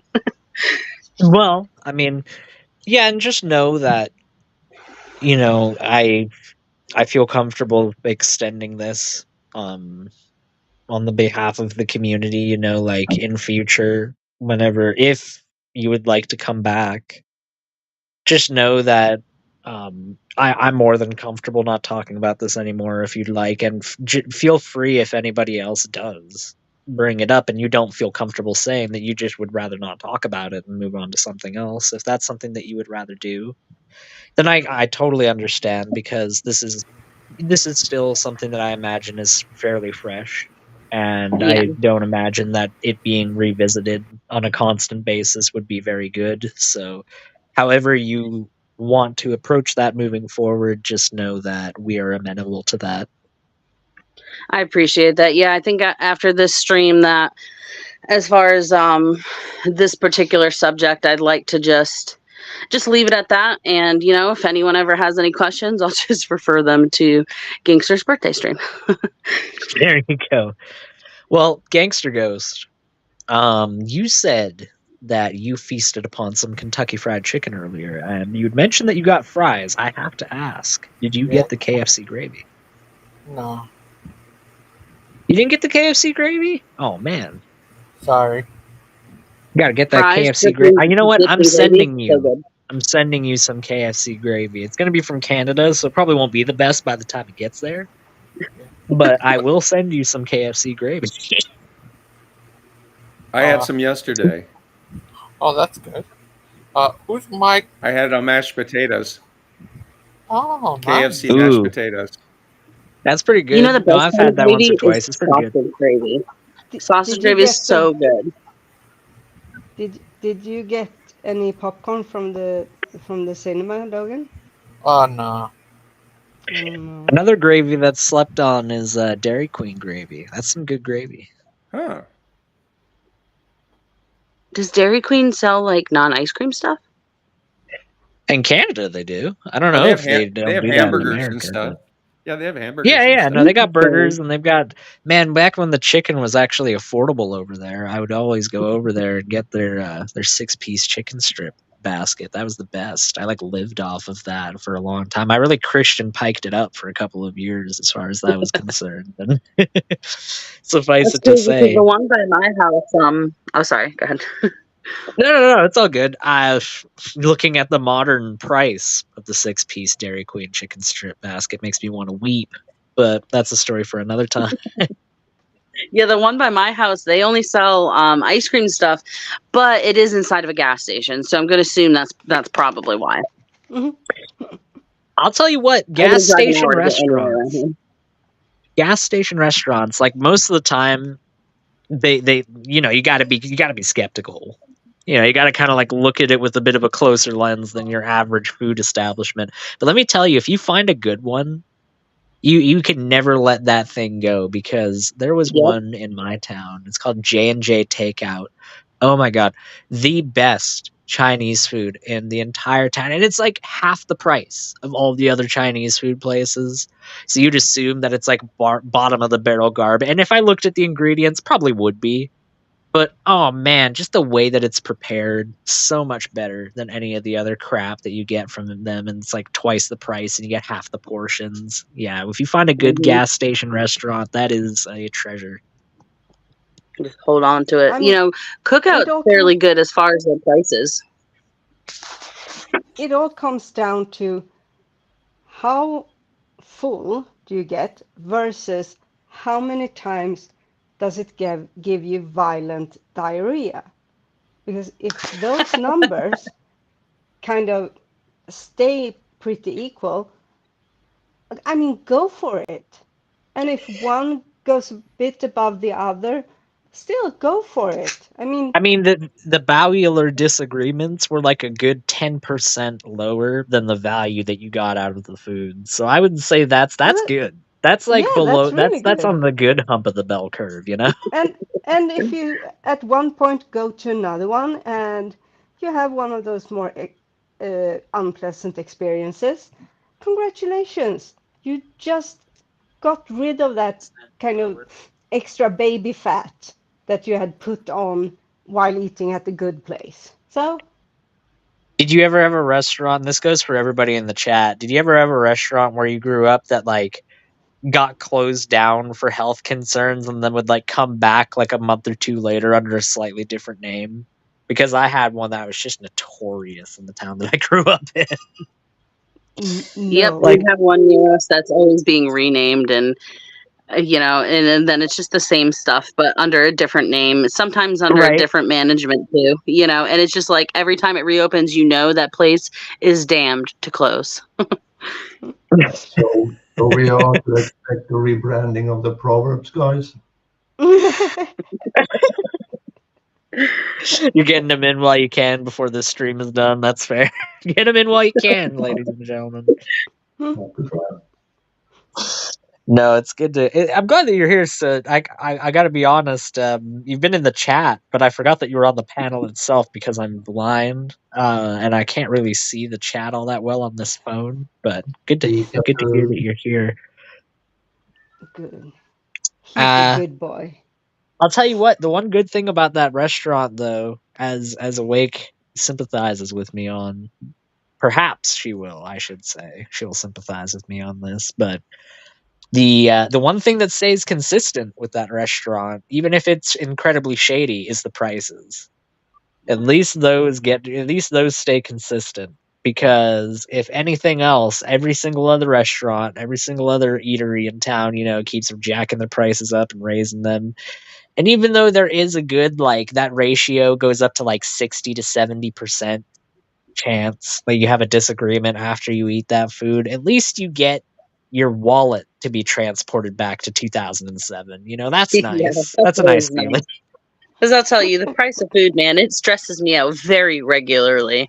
I swear, every time I go to the store, things are like twice as much. And, like bologna where I am right now, on a rare occasion, I'll find it for like $4 or $5.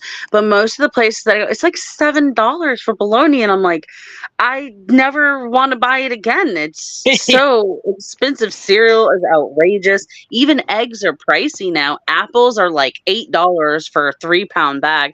And apples used to be like, poor people stuff. Like when I was real young, we weren't very well off financially, but we always had, money for an apple. And now when my kids are like, can I get an apple when we go to the store? I'm like, we're going to have to buy the 3-pound bag. And you guys are going to have to make that last. Okay. Yeah.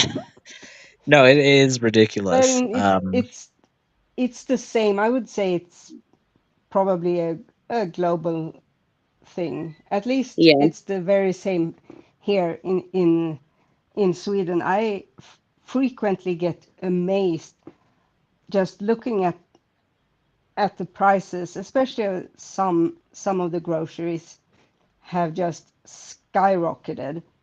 And I mean,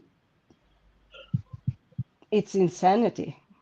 It is. It makes me worried for my children. Bologna is like $7 usually for a pack, and I think it comes in a 1-pound pack. And I'm like, how much is it going to be when my kids grow up, right? Like, is it going to be $14 for a pack of bologna? I used to be able to get pork for $2 a pound. It was on sale a little bit less than $2 a pound. Now, usually it's right under $5 or even over $5. And I'm like, is it going to be $10 a pound when my kids are older? Like, I mean, it's a lot. In a sense, so prices are going up, but so are job wages. But at the moment, we are still in this economic downfall that is a global occurrence due to COVID, due to Russia's insane war on Ukraine. Putin, I hate you too. He's not here. Well, I'm not talking to him, just to make that clear. Well, I think that one thing that almost everybody can agree on is that, just statistically speaking, if you're somebody that is blue collar and is working for a living, you will have observed that, even though productivity has skyrocketed, it's gone up in the past 40 years, some 220 odd percent, I believe, was the figure I had seen, whereas wages have only gone up about, I think it was 98 to 104%, which seems like a lot, but when stacked up to the productivity is not anywhere near as close. And what that means at the end of the day is that the disparity, the huge disparity that already existed 40 years ago between the top earners and people like you and I, has grown massively larger. And we're not getting compensated a whit for it. Now, there's plenty of things, there's plenty of social issues that I'm sure I could sit here and agree and disagree with Awake Not Woke on, for example. But I think if me and Awake Not Woke talked about labor, we would probably agree about like 90 to 95% of everything Yeah, about labor, probably. because there's really very little that somebody that is a blue collar worker, somebody that has really got down on their hands and knees and scrubbed floors, done whatever to work, make a living. I know I have plenty of times, but those sorts of things are things that only us, in our solidarity and in our common understanding of them, can we really have any hope of affecting any change on that. So when it comes to these sorts of social issues, I think social issues are important. I don't think they should ever be discarded in the zeitgeist. But I think that we certainly need to reshift our focus more in our current cultural zeitgeist towards labor issues. And if that is at the expense of social issues, I think that's a necessary evil, because that gap, that gulf, that over 100 percentile gulf is just going to grow larger and larger as time goes on. Like especially if we're going to talk about things like automation. Like we're living in a world where more and more nowadays, your common everyday worker like me and you are going to be phased out and are going to be irrelevant. So now is the time. This isn't something that we can just sit around and wait and kind of knead our hands about, and maybe it'll happen sooner or later. No, this is something that needs to happen. I agree. I don't know how much I worry for the future. My husband when we first got married, well, we're not married legally, it's a whole weird thing, but whenever we first yet we're not married legally yet, but when we first started calling each other husband and wife, living as husband and wife, we sat down and we did a bunch of math, and we were like, okay, if if he makes this much a month, we won't be rich or well off by any means, but we would be able to pay all of our bills and maybe have a little bit to save up for the oh shit moments that inevitably happen throughout the year, right? And now Right. he's making more than that number that we came up with, but we're not we're still just scraping by and can't really come up with a savings very often, and this all happened in a matter of 5-6 years, no, a little, well, like, I'd say closer to 6 years, 6 or 7 years, and that's very concerning, because what's it going to look like in 6 more years? How much more will the average person have to make in order to just get by? And it feels like every time that you go up a rung on the ladder, the goal that you're trying to get to also gets higher, and it's just this like vicious cycle. I'd like to add that I fully feel your sentiment and understand it. I wasn't trying to say that there is nothing to worry about, because of course we as humans, we are going to worry about the here and now, because we need to get by in the here and now. It's just the way it is. But I also think that it's very easy to get not bogged down, but discouraged in the moment, and things are going up and down, and it takes time for the economy to even out.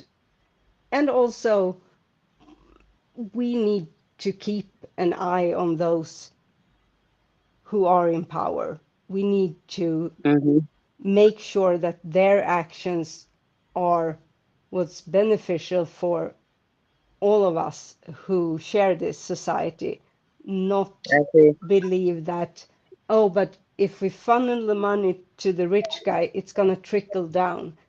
Because history has shown us that's not how it works. That's never been how it worked. So it's, I don't know, I guess I'm saying I understand your worry and your fears, especially since you have children. and it's valid.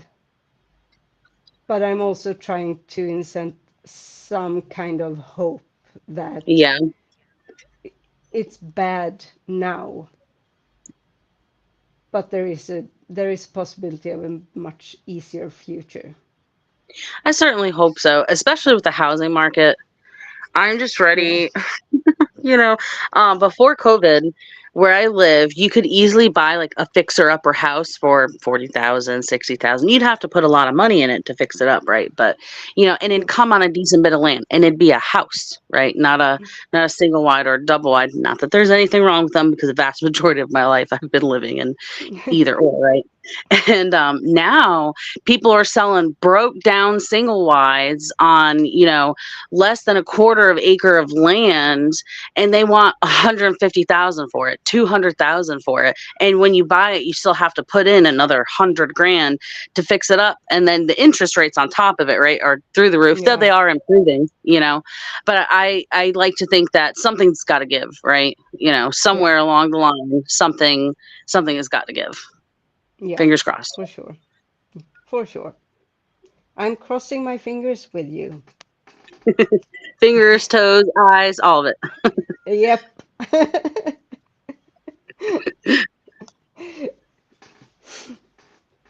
Oh no, maybe that is no. It's cool. It's not going to be bad. I thought if we make too many crosses, could it have a potential back? The opposite effect. Suddenly we've made some kind of unholy ritual that we didn't know about, and oh my goodness, I don't want anyone to. I mean, I'm not a believer, but I still don't want to do that to people. Sometimes when I knock on wood, because I've always done a thing where I'll say something, I'll be like, knock on wood. For a split second, my brain is like, shouldn't you pray? But it's okay. I can still knock on wood. Do you see now they're trying to okay. get her not to pray because she said that she was going to pray, but now she's not going to anymore? No, I'm sorry, I couldn't help myself. It's okay. That sounded. You're not gonna change that like... about me, all right? You can take the Proverbs guys out of the Aiden, but you can't take the Aiden out of the Proverbs guys.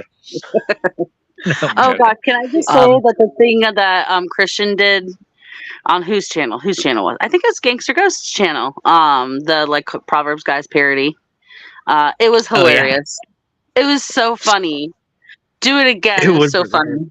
And you know what would be really funny if the Proverbs guys did one of all of you, and then we could just have like a little mini series. It'd be great.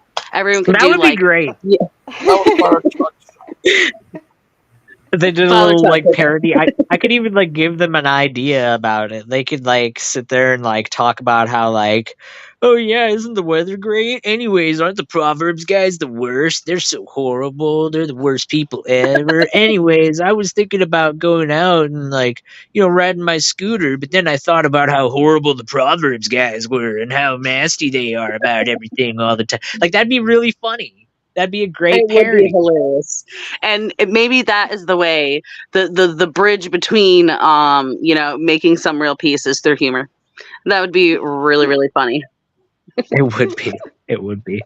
But on that upbeat and humorous note, I think I'm going to bid ye farewell. I need to work in a couple of hours, and I'm gonna go and have a bite to eat before that. So have a good day, guys. What have you said to Logan? I've said happy birthday, Gangster Ghost. Happy birthday to you. I want you to wish him a happy birthday in ancient Egyptian. Vivian. Ooh, that's okay. I want you to draw the hieroglyph. Oh, I can do that. I can do that easily. I might. No, not. I didn't do it on that post-it where I wrote. If you could do that, that'd be a great thumbnail. Let's see. It will take a little while because I have to photograph it and get it up and Well, there's a good art project idea for you at any rate. Yes, I will definitely do it. Since And I know you and Brand, all the women in this community are very artistically inclined. And then you got like Christian Pike. He's like, "Oh, I'm a poet. I can like string words together. Oh, look at me." yeah, what's that about? Yeah, like He's like an seriously, like what are you, author. gay or something? Like, Like what? He is a good poet. A while back, I bought his poetry book, or one of them. There may be more than one, but I bought one and I really enjoyed it. I didn't read all of it, but I did read a lot of it. It was good stuff. Oh, I just want to talk about my feelings for 280 pages. It's like, oh, that's great, Christian. I'm joking. All right. I'm not at all envious of him being a writer. It's not something that I have wished for What I've seen most of of my his life. book, because I have skimmed it, and he's very eloquent in his writing. He's very Yeah, I eloquent in his bet he is the speaking, but bastard. well, what marks a truly good writer, in my opinion, is their acumen at being able to translate what they think into what is on the page, and that sounds like a really easy thing to do, but in It's not. practice, it is not easy in the slightest. Yeah. To articulate what it's one thing to articulate it even verbally, right? Because for the vast majority of our time as a species, we've been a verbal species. We communicate with each other through our words, but writing isn't necessarily something. It's something that we have to learn. Whether you're a creationist or somebody that believes in evolution, it's undeniable that being able to write is not something that you just know right off the bat. It's a skill you have to learn, and that is true of speech. But I think that they are kind of different in that one is a bit more inherent than the other. So Yeah, and your brain like goes a lot faster than what you can write. You speak a lot faster than what you can write, so to go from your brain to speaking it to writing it in words, there's a lot there, because sometimes I'll have like an idea, and then when I go to write it down, this idea came in like 0.5 seconds, and then I write it down, it's like a whole page, and I'm like, how did I even think that? But that's just the way that the brain works. Yeah, and you have to remember what that idea was Yeah, before as it you're has writing it like down. jumped to 800 other ideas. And then you go back and try to recreate what in brain terms happened like 1,000 years ago, it feels. And then you go into specifics of which word to use, how to phrase it. And that's and then when you I have have to a do a meltdown. second draft after you do your first and go through all of your writing and resist the urge to just throw it all in the dumpster. Yes. Or burn it in a tiny fire. Yeah. I've never done No, it I that know that way. feeling, Deviant, because I've tried writing as well, and I just can't help but look at what I've wrote and just be like, God, that is awful. I just can't finish things. I write a lot, but I have too many ideas to finish. So I just go from, one idea to another. It's like I can finish a poem or I can finish a song sometimes. Song's harder. But when it comes to, short stories or any of my book ideas, that's what, like, I it's so cool that Christian can actually finish the book, because he's going to teach me how he does that. So I just I move on to the next idea, and one day, maybe. Nothing. Well, the biggest endorsement I heard was from Faithful to Jesus, honestly, because Faithful to Jesus is somebody that I know for a fact has been, in the faith for a very long time and knows a lot about the scripture. I'd say that, she can match with somebody like Father Charles, who went to seminary in terms of her theological knowledge. And she was talking about reading his book, God's Evergreens, and her being enlightened on things and, having her ideas about what these things mean being revamped. And like to hear that from somebody like her was really like, wow, maybe I, maybe I should get around to this at some point.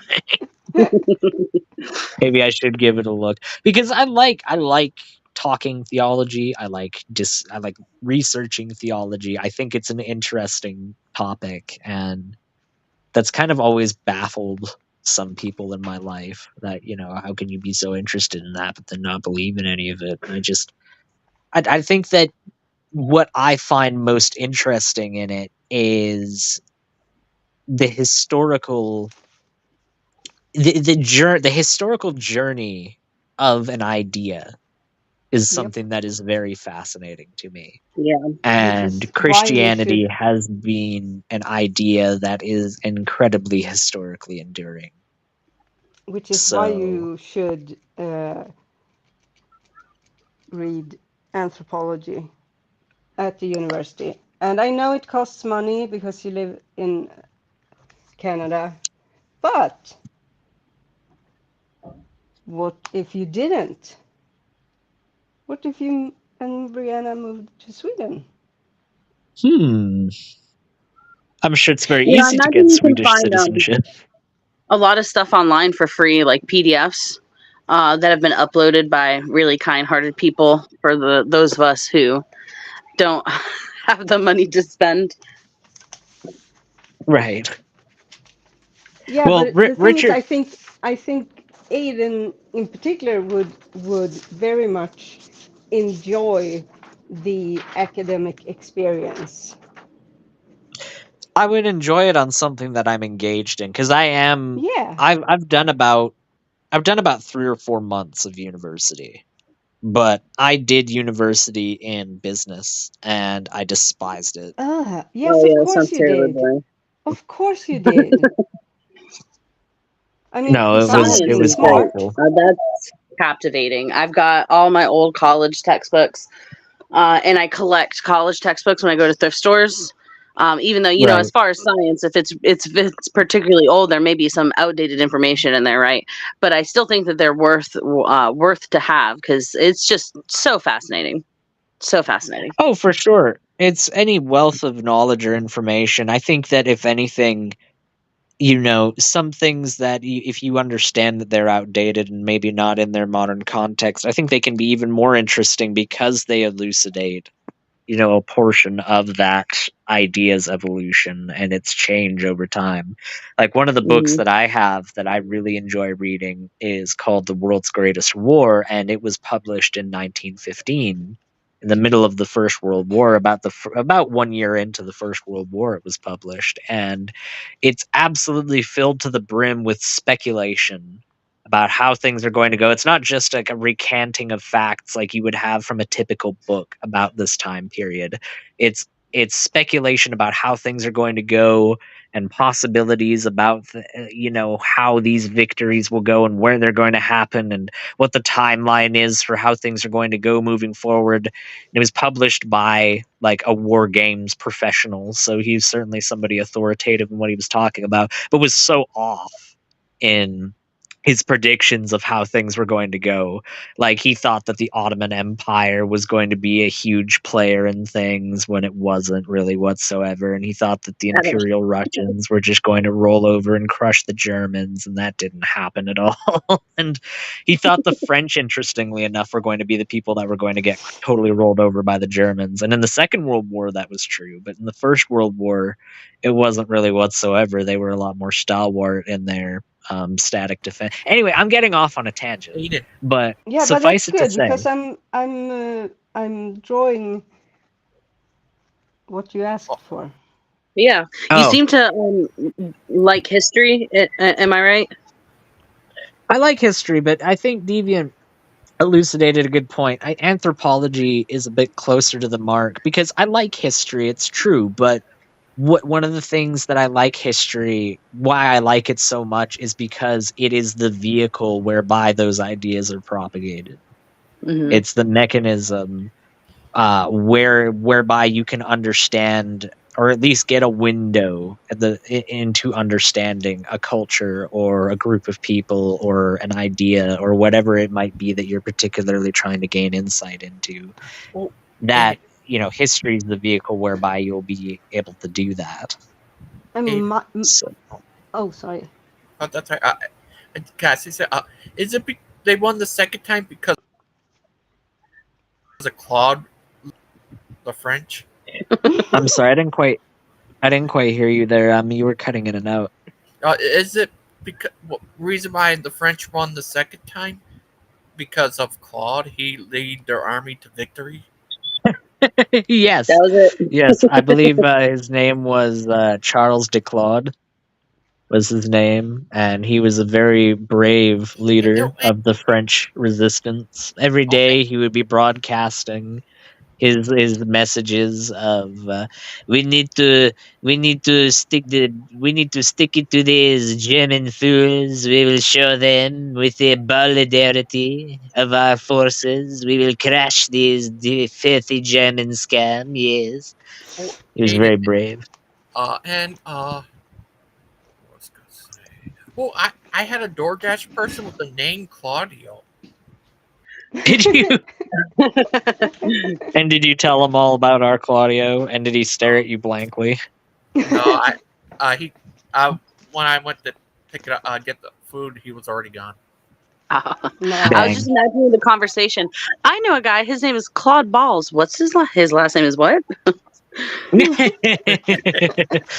Well, it's not spelled like what you think. It's actually, and then you have to go into the lore, and then you Yeah. have to, yeah, it's like a whole thing. Yeah. No, but if I was born in Sweden, I can't imagine it's easy to become a Swedish citizen. But I certainly do wish I grew up in somewhere where university was free, because I certainly would be pursuing a doctorate if that were the case. I mean, I'm not sure how it works if you are like an exchange student. I mean, you have to pay for room and board, which everyone does, which is the reason, Right. the only reason you need a student loan. But from what I understand, because if you're in Sweden applying for citizenship, you do have certain rights like free health care and all of that. You don't have to be a Swedish citizen to receive a monetary aid from the social system, for instance. So if I hinga my dinga, I don't have to pay for it in Sweden? If you do what? If I hinga my dinga? I would say we do have some decency laws here, so maybe. What you if I don't dinga my hinga? That are you telling me that I said something in Swedish without realizing it? Is my question. No, now. no, I'm not. Okay. I'm just trying to casually belittle and make fun of your culture. That's all. Okay, yeah, that's fine. That's fine. I'm used to it. Hey, at least I'm not making a misogynistic joke, all right? There's like a hierarchy of shitty jokes that I have, okay? Yeah, I know. I'm I'm sure you're very well familiar. Oh, poor Soot. He has to hear all about it when you get off. I'm sorry.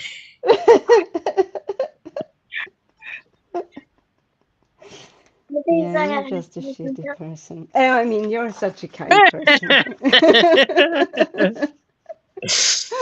Aw, you love me. I do. I'm joking. How could No, you? I know. I know. I love Mark. I love you. I love Soot. I love Gangster Ghost. Yay. I love all of you. And I love you, Awake Not Woke. Because Aw, we are thank all you. humans, and in our common solidarity of man, we must Amen. band together against the evil forces of Claude Balls. Yeah, What is the name of the fish? Isn't there a fish named Claude on that show? American Dad. Isn't that the fish's name? Oh Claude? yeah. Oh, no, wait, he has no. Klaus. Klaus. Yes, that's it. Yes, Okay. he's German. He's a German swimmer. Yes. No, my dear, I will hop off to bed because it's quite late. Oh. Yeah. You have to work. Well, so thank you for hanging out. Thank you, sir, for hanging out. Congo being very quiet. Good night, You're sir. welcome. Thank you for Hey, your presence is always appreciated, nonetheless. your presence. And happy birthday again, Logan. Oh, thank you. Yes, Gangster Ghost, happy birthday. Oh, thank you. So before Happy birthday. I can show it, because it's not really, it takes a Night, while night, to draw everyone. hieroglyphs, okay? Night, night. But at least I can say Cheru Mesut Nefer, Logan. Mesut Oh, Nefer. thank you. Yes. That means Aw. happy birthday. That was so sweet. Yeah. That sounded like a line out of The Mummy, but that was really sweet. It is a good movie. Oh, speaking of movies, I what mean, both movies of have you those watched movies are great. recently? I'm sure they perfectly accurately portray Egyptian culture. Yes, I'm sure that they don't get anything very wrong. historically I'm sure they're correct. about as accurate as Troy is at portraying, Mycenaean culture. Oh yeah. They're about the same. Slightly worse. Has anyone here seen Anaxunamun. what's the name? Hacksaw Ridge. Has anyone seen that? I heard Oh, of it. I've seen parts from it, and it looks really good. It is so good. It's actually now my favorite war movie, like of all time. Both mine and my husband. Oh, It it's was a war so movie. good. Yes, It sounded like so a good. scary. It does, doesn't it? Yeah. Are you not a I horror just came to movie the fan, conclusion. Deviant? No. Oh, I used to be a I was major about horror to do a movie movie fan, but recommendation. I think I'll now go my back on. heart just can't take it. Have you No, ever? I'm I a know this scaredy is cat. pretty hardcore. This is pretty hardcore, but have you ever heard of Veggie Tales, Deviant Outcast? I haven't watched it. But I Wow. was afraid of Scooby Doo until I was in my Aw, upper that's so sweet. teens. I grew up watching Chucky when I was like 4. Oh my god, you were oh, I Deviant, literally was bless your raised soul. on horror movies. It is one of the things that my mom will say, look, I shouldn't have done that. Because her logic was, well, it doesn't scare her. Yeah, probably still not the best of ideas. Because my It poetry doesn't was scare. quite dark She as a just child. sits there, all like I have to almost know. like No. frozen. I have to know, what was it about Scooby Doo that scared you, Deviant? But there were ghosts, and it was scary, and sometimes it was dark, and That is true. It was actually dark quite often on that show. yeah, and someone jumped out, and it was And then it's very scary. No, scary. that's scary. I have a question. Are you scared of our Scooby Doo? No, I Okay, mean, good. I could be if he wanted me to be scared of him. I would. Oh, he I could would be easily. scared. He's a very fearsome when he wants to be. I mean, like, Yeah. you can really see the gray wolf in him when he gets really upset. I can imagine. And I would give it to him and be just as scared of him as he would want me to be. Give him all the Scooby snacks and he might leave you Yeah. alone. Yes.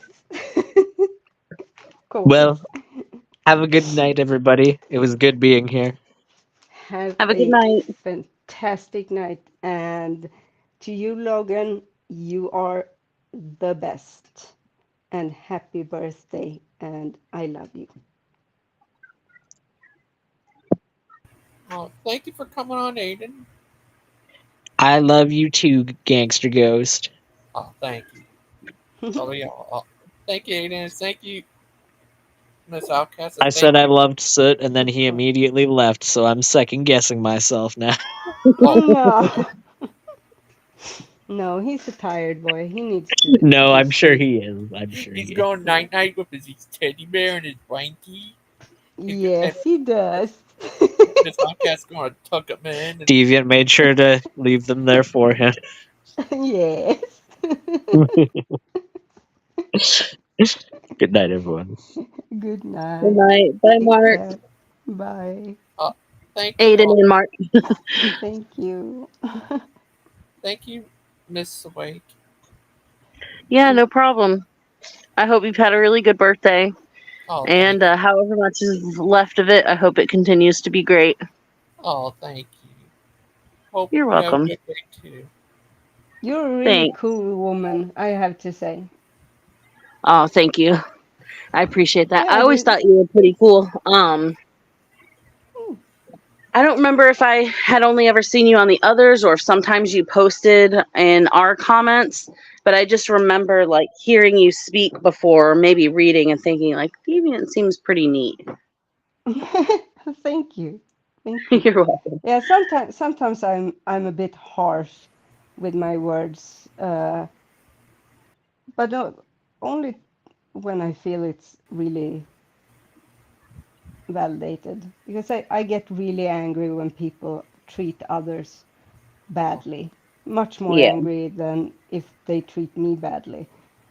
I mean, that's understandable. It shows that you care about people, you know, and I think that's a really awesome characteristic to have. I wish more people had that, you know. mm-hmm. I agree. I agree.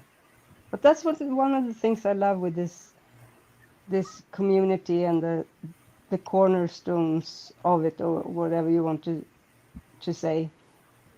Uh, People caring and looking out for each other, but not trying to dictate or uh, looking down Yeah. at others, and not tolerating bad behavior. I mean, we have had issues where we offline have spoken with, if someone has said or done something that feels out of line, we address it and talk about it Yeah. offline. I think And that's great.